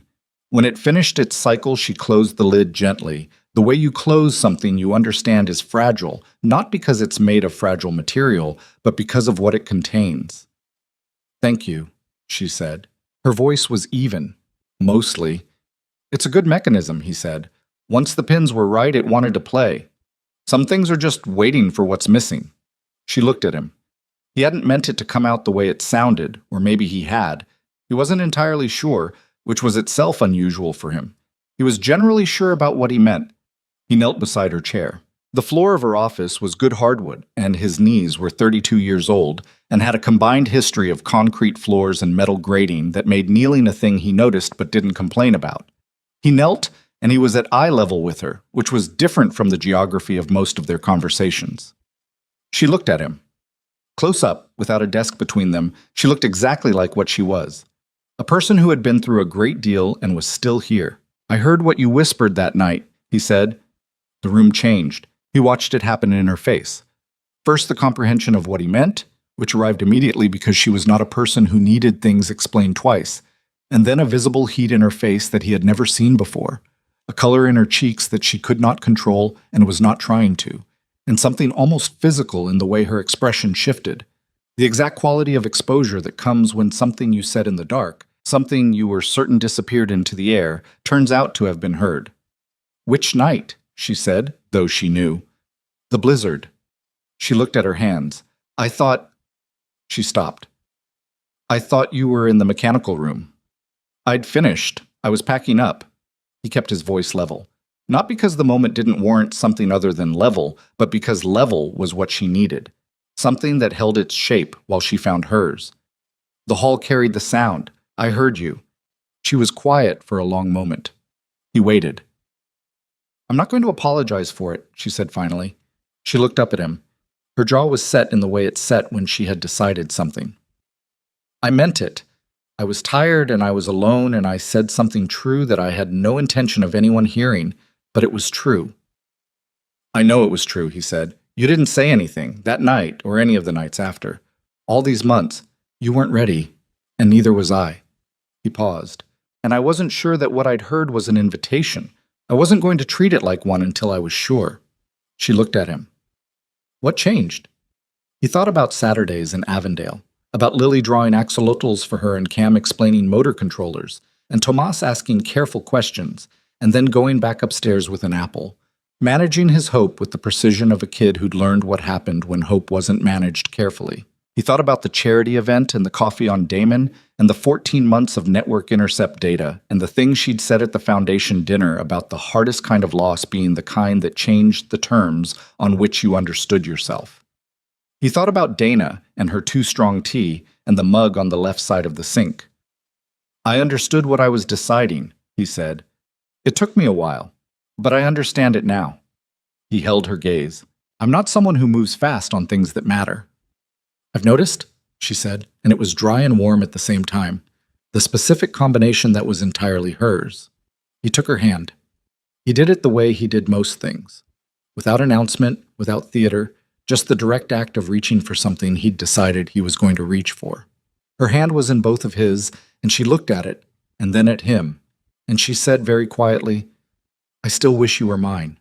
And he said, You already are. She held his gaze for a long moment. Then she let out a breath that she'd apparently been holding for some time. Not a dramatic exhale, just the specific release of something that had been held under compression for longer than was comfortable. The sound a system makes when the pressure finally equalizes. That's a very mechanical way of saying that, she said. I'm a mechanical person. I know. She turned her hand in his. I find it extremely inconvenient. Why? Because I have spent 2 years constructing very good reasons why I should not want the things I want, and you dismantle them with the same expression you use when you're fixing a solenoid valve.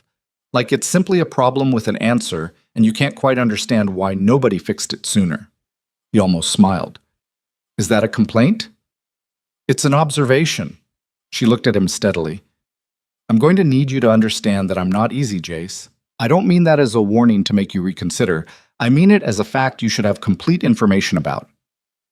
I work too much and I control things because not controlling them frightens me, and I have a mother who calls twice a week and cries, And I haven't fully processed that the people I trusted for 6 years were systematically stealing from me, and I'm still in the middle of a federal investigation that requires me to be deposed twice in the next month. I am not—" She paused. "I am not the easy version of this. I have 3 kids," he said. She blinked. "Tomas is 11 and is currently deciding whether to trust the world based on a sample size of one person who hasn't left yet. Cam is building a motor controller in a garage and will want to explain every stage of it in detail to anyone who is present. Lily will require you to have opinions about axolotls and will know if the opinions are not genuine." He looked at her. "I haven't slept past 6 in the morning since 2018. I still put a coffee mug on the left side of the sink every morning for a person who has been gone for 5 years, because I haven't figured out what it means to stop. I am also not the easy version." She looked at him for a long time. "Okay," she said. "Okay," he said back. It wasn't a declaration. It wasn't a scene from anything. It was 2 people who had looked at the full inventory of what they were offering and decided that the total was worth it. Not because it was simple, but because they were both, in their different ways, people who did not walk away from things that needed doing just because the doing was hard. He stood up from the floor. She kept hold of his hand while he did, and let go when he was standing, and turned back to the music box on her desk. "Play it again," he said. She opened the lid. For Elise filled the office again, small and clear and repaired. The SEC investigation concluded 14 months after the shareholder meeting, with findings that consumed 340 pages of federal documentation and resulted in criminal charges against Davenport, Mercer, and 2 other senior executives on counts that included securities fraud, wire fraud, and unauthorized computer access. The civil proceedings were separate and longer. Patricia Osei managed both tracks simultaneously with the focused energy of a person who had been waiting for a case this clean for most of her career. Davenport's attorney made a motion to exclude Greg's forensic network evidence on chain of custody grounds. The motion was denied. Davenport was sentenced to 6 years. Mercer, whose attorney negotiated aggressively and whose age was cited as a mitigating factor, received 3 years probation and a fine that represented roughly 4% of what the fraud had cost the company over 14 months, which Patricia described as inadequate and which was also, she said, typical. Jace testified once. A deposition in a conference room in the federal building on Dearborn, 3 hours with 2 attorneys and a court reporter, describing in precise technical detail what he had found in the conduit rooms and how he had found it. He answered every question directly and without elaboration, and when the opposing attorney attempted to characterize his presence in the building's infrastructure systems as irregular, Jace explained calmly that he had been contracted to perform ventilation riser inspections, that the conduit rooms were adjacent to the riser housings, and that he was not required to ignore things he saw in spaces he was authorized to be in. The attorney had no productive follow-up to that. Celine sat through her own deposition the following week, with Patricia beside her and the full evidentiary record on a tablet in her lap. Jace waited in the lobby of the federal building for 4 hours and said nothing about waiting there because she hadn't asked him to wait.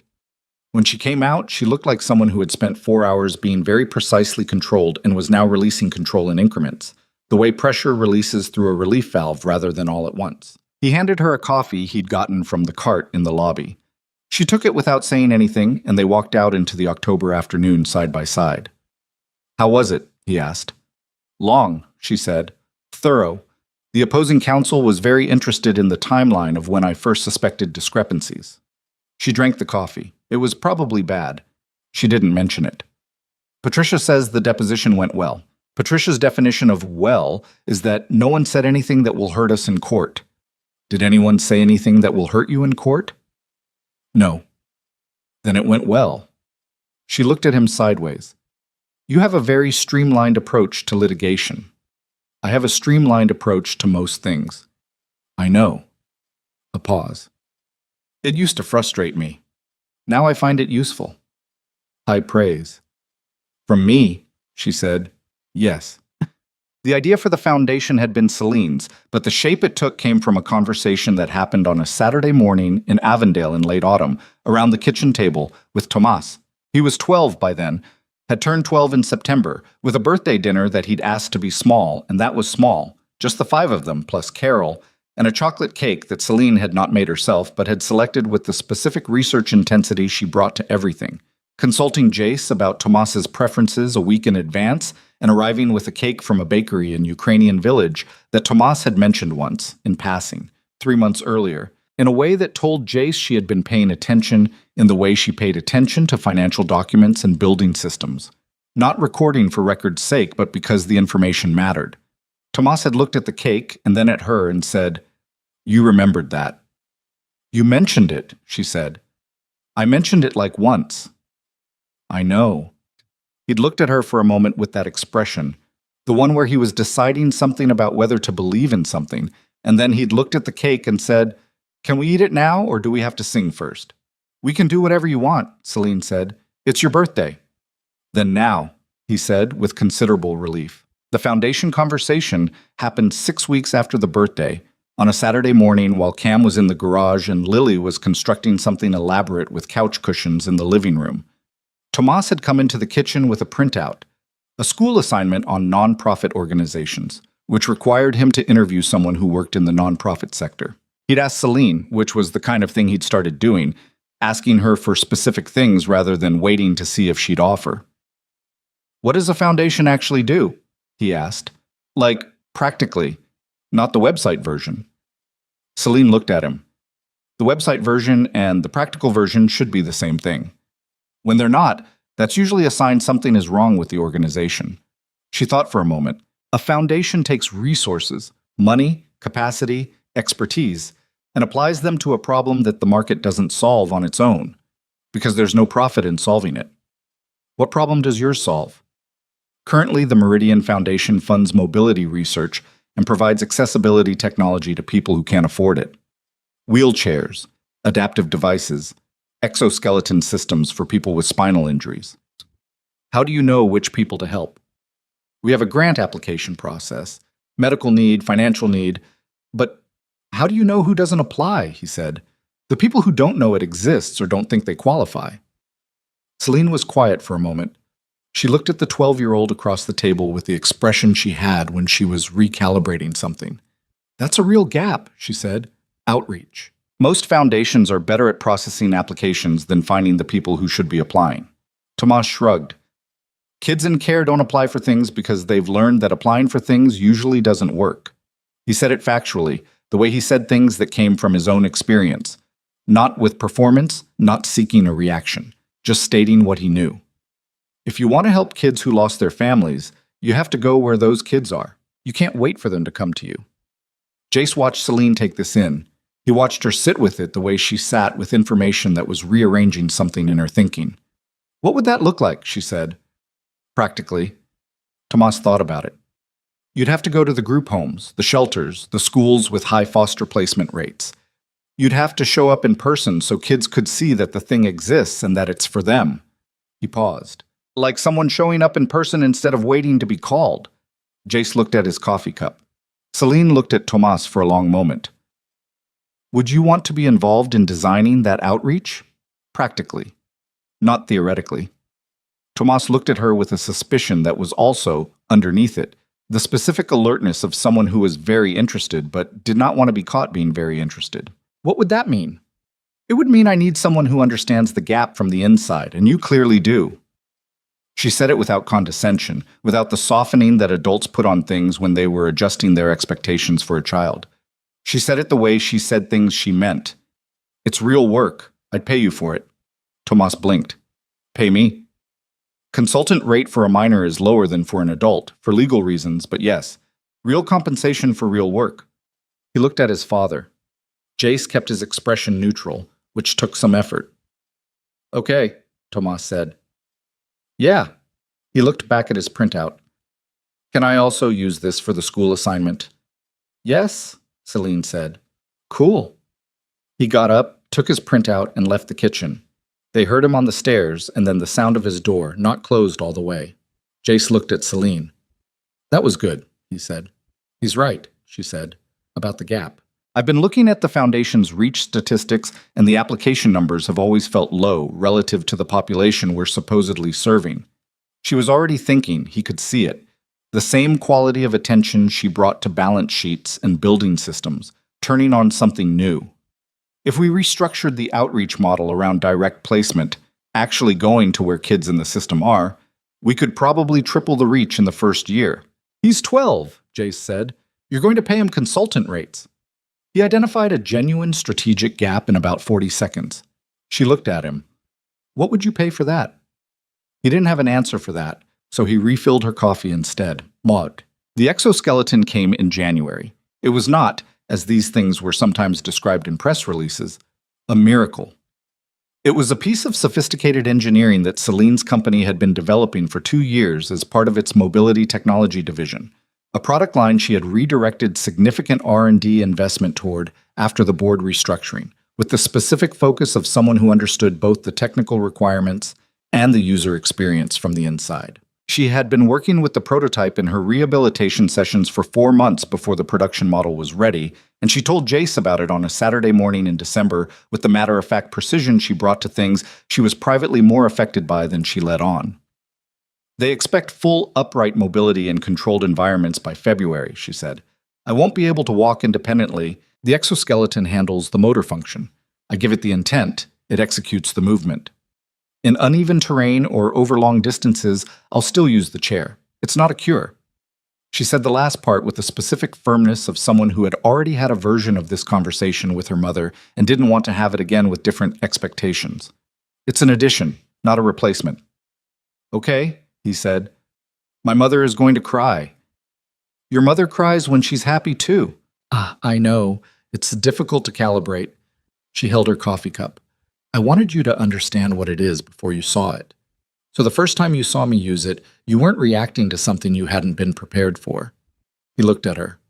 Celine, I've watched you run a company from that chair for the better part of a year. I've watched you present federal fraud evidence to 300 shareholders and not blink. I've watched you listen to a 5-year-old explain axolotl biology for 40 minutes without losing focus once. He paused. The exoskeleton is not going to change how I see you. I just want you to know it's working when you're trying to tell me something. She was quiet for a moment. I know, she said. I wanted to tell you anyway. Then I'm glad you told me. She looked at him. Do you ever get tired of being steady? He thought about that. Sometimes, he said honestly, I get tired of the things that make being steady necessary. But no, being steady itself, not really. She nodded slowly. I used to be the steadiest person in any room I was in, before the crash. She paused. I thought I'd lost that. It took me a long time to understand that I hadn't lost it. I just had to find it again somewhere different. Where'd you find it? She looked at him steadily. I think you know where. He did. The charity event where she stood for the first time in public was a foundation fundraiser in late April. The second annual Meridian Children's Foundation benefit, which Tomas had had a hand in designing the outreach materials for, with the particular focus of a 13-year-old who had decided that something mattered and was going to make it matter properly. Jace knew it was coming. She had told him, quietly, the week before, that she was going to use the exoskeleton at the event, that she had been practicing, that it was not going to be perfect, and she was not approaching it as something that needed to be perfect. She said that last part deliberately, in the way she said things that she was saying as much to herself as to him. The venue was a ballroom in a downtown hotel, which meant carpet and a raised speaking platform, both of which the exoskeleton's adaptive balance system handled imperfectly. She had told him there was a slight latency on soft surfaces that required conscious compensation. He watched her arrive in the chair and move through the room, greeting people with the ease of someone who had done this many times. And he watched her speak from the seated position as she always did, clear and direct and without apology. And then, at the end of the program, she said, I'd like to show you something. She moved to the side of the platform. An aide helped her with the transition. It was not graceful. It was not cinematic. It was the specific practical choreography of a person managing a body with new technology that she'd had for 3 months and was still learning. There was a moment where the balance system compensated visibly, a slight correction that any engineer in the room would recognize as a control loop stabilizing. And then she was standing. Not walking, standing, upright at the edge of the platform, with the particular quality of someone who is concentrating and also is not going to let the concentration show more than necessary. She was not steady the way a person who has always had use of their legs is steady. She was steady the way someone is steady who has worked for 3 months toward a specific capability and is now demonstrating what 3 months of work looks like. Jace was at a table near the back with all 3 kids. Lily was between him and Tomas. Cam had turned completely in his chair to look. Lily said, in the specific, not quiet whisper of a 6-year-old, "She's standing up, Daddy."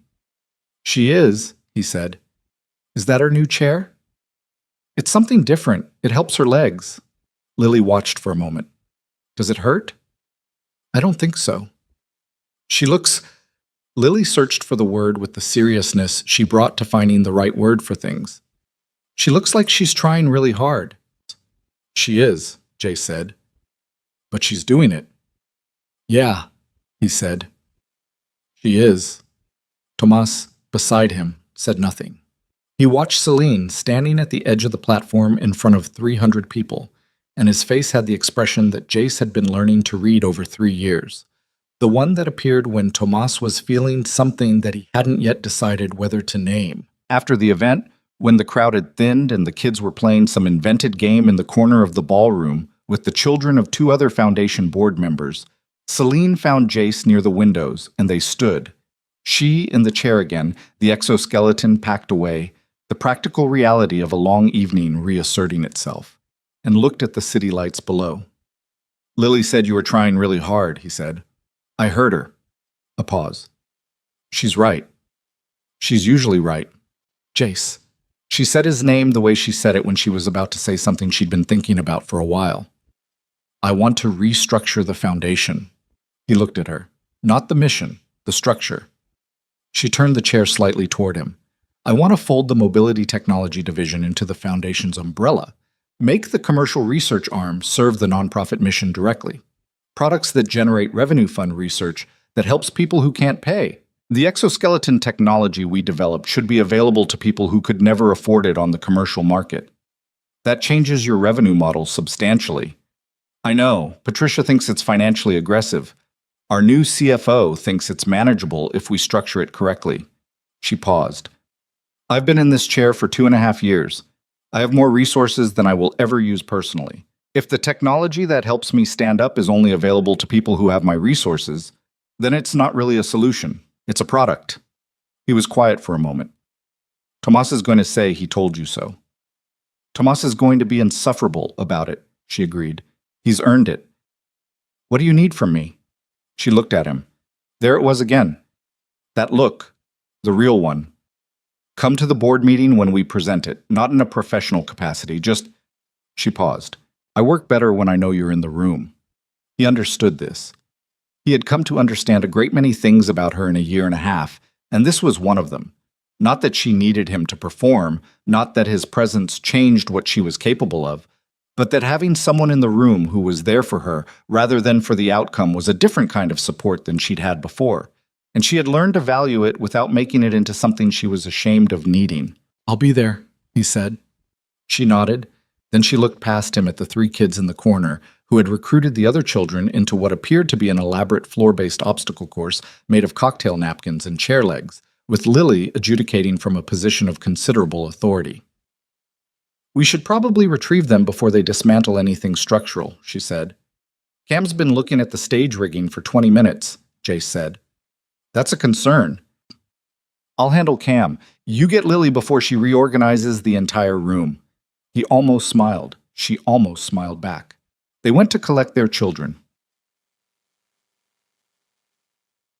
There is a photograph, not a professional photograph, not a Foundation press photo, but a picture that Carol took on her phone one morning in June, on the sidewalk outside the house in Avondale, that sits in a frame on the kitchen counter where the left side coffee mug used to be. In the photograph, Celine is in the chair, with the particular morning light that comes through the oak tree on the street, and Jace is behind her, one hand on the push handle the way he is sometimes when they are moving quickly and the terrain is uneven, though in this photograph they are on a flat sidewalk, and he is not pushing, just standing with his hand resting there because they had been moving, and then stopped.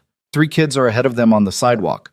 Lily is mid-run, a blur of motion that the phone camera barely caught, and Cam is beside her looking at something on the ground. And Tomas is ahead of both of them, turned back toward his father and Celine with an expression that Carol caught at the exact right moment.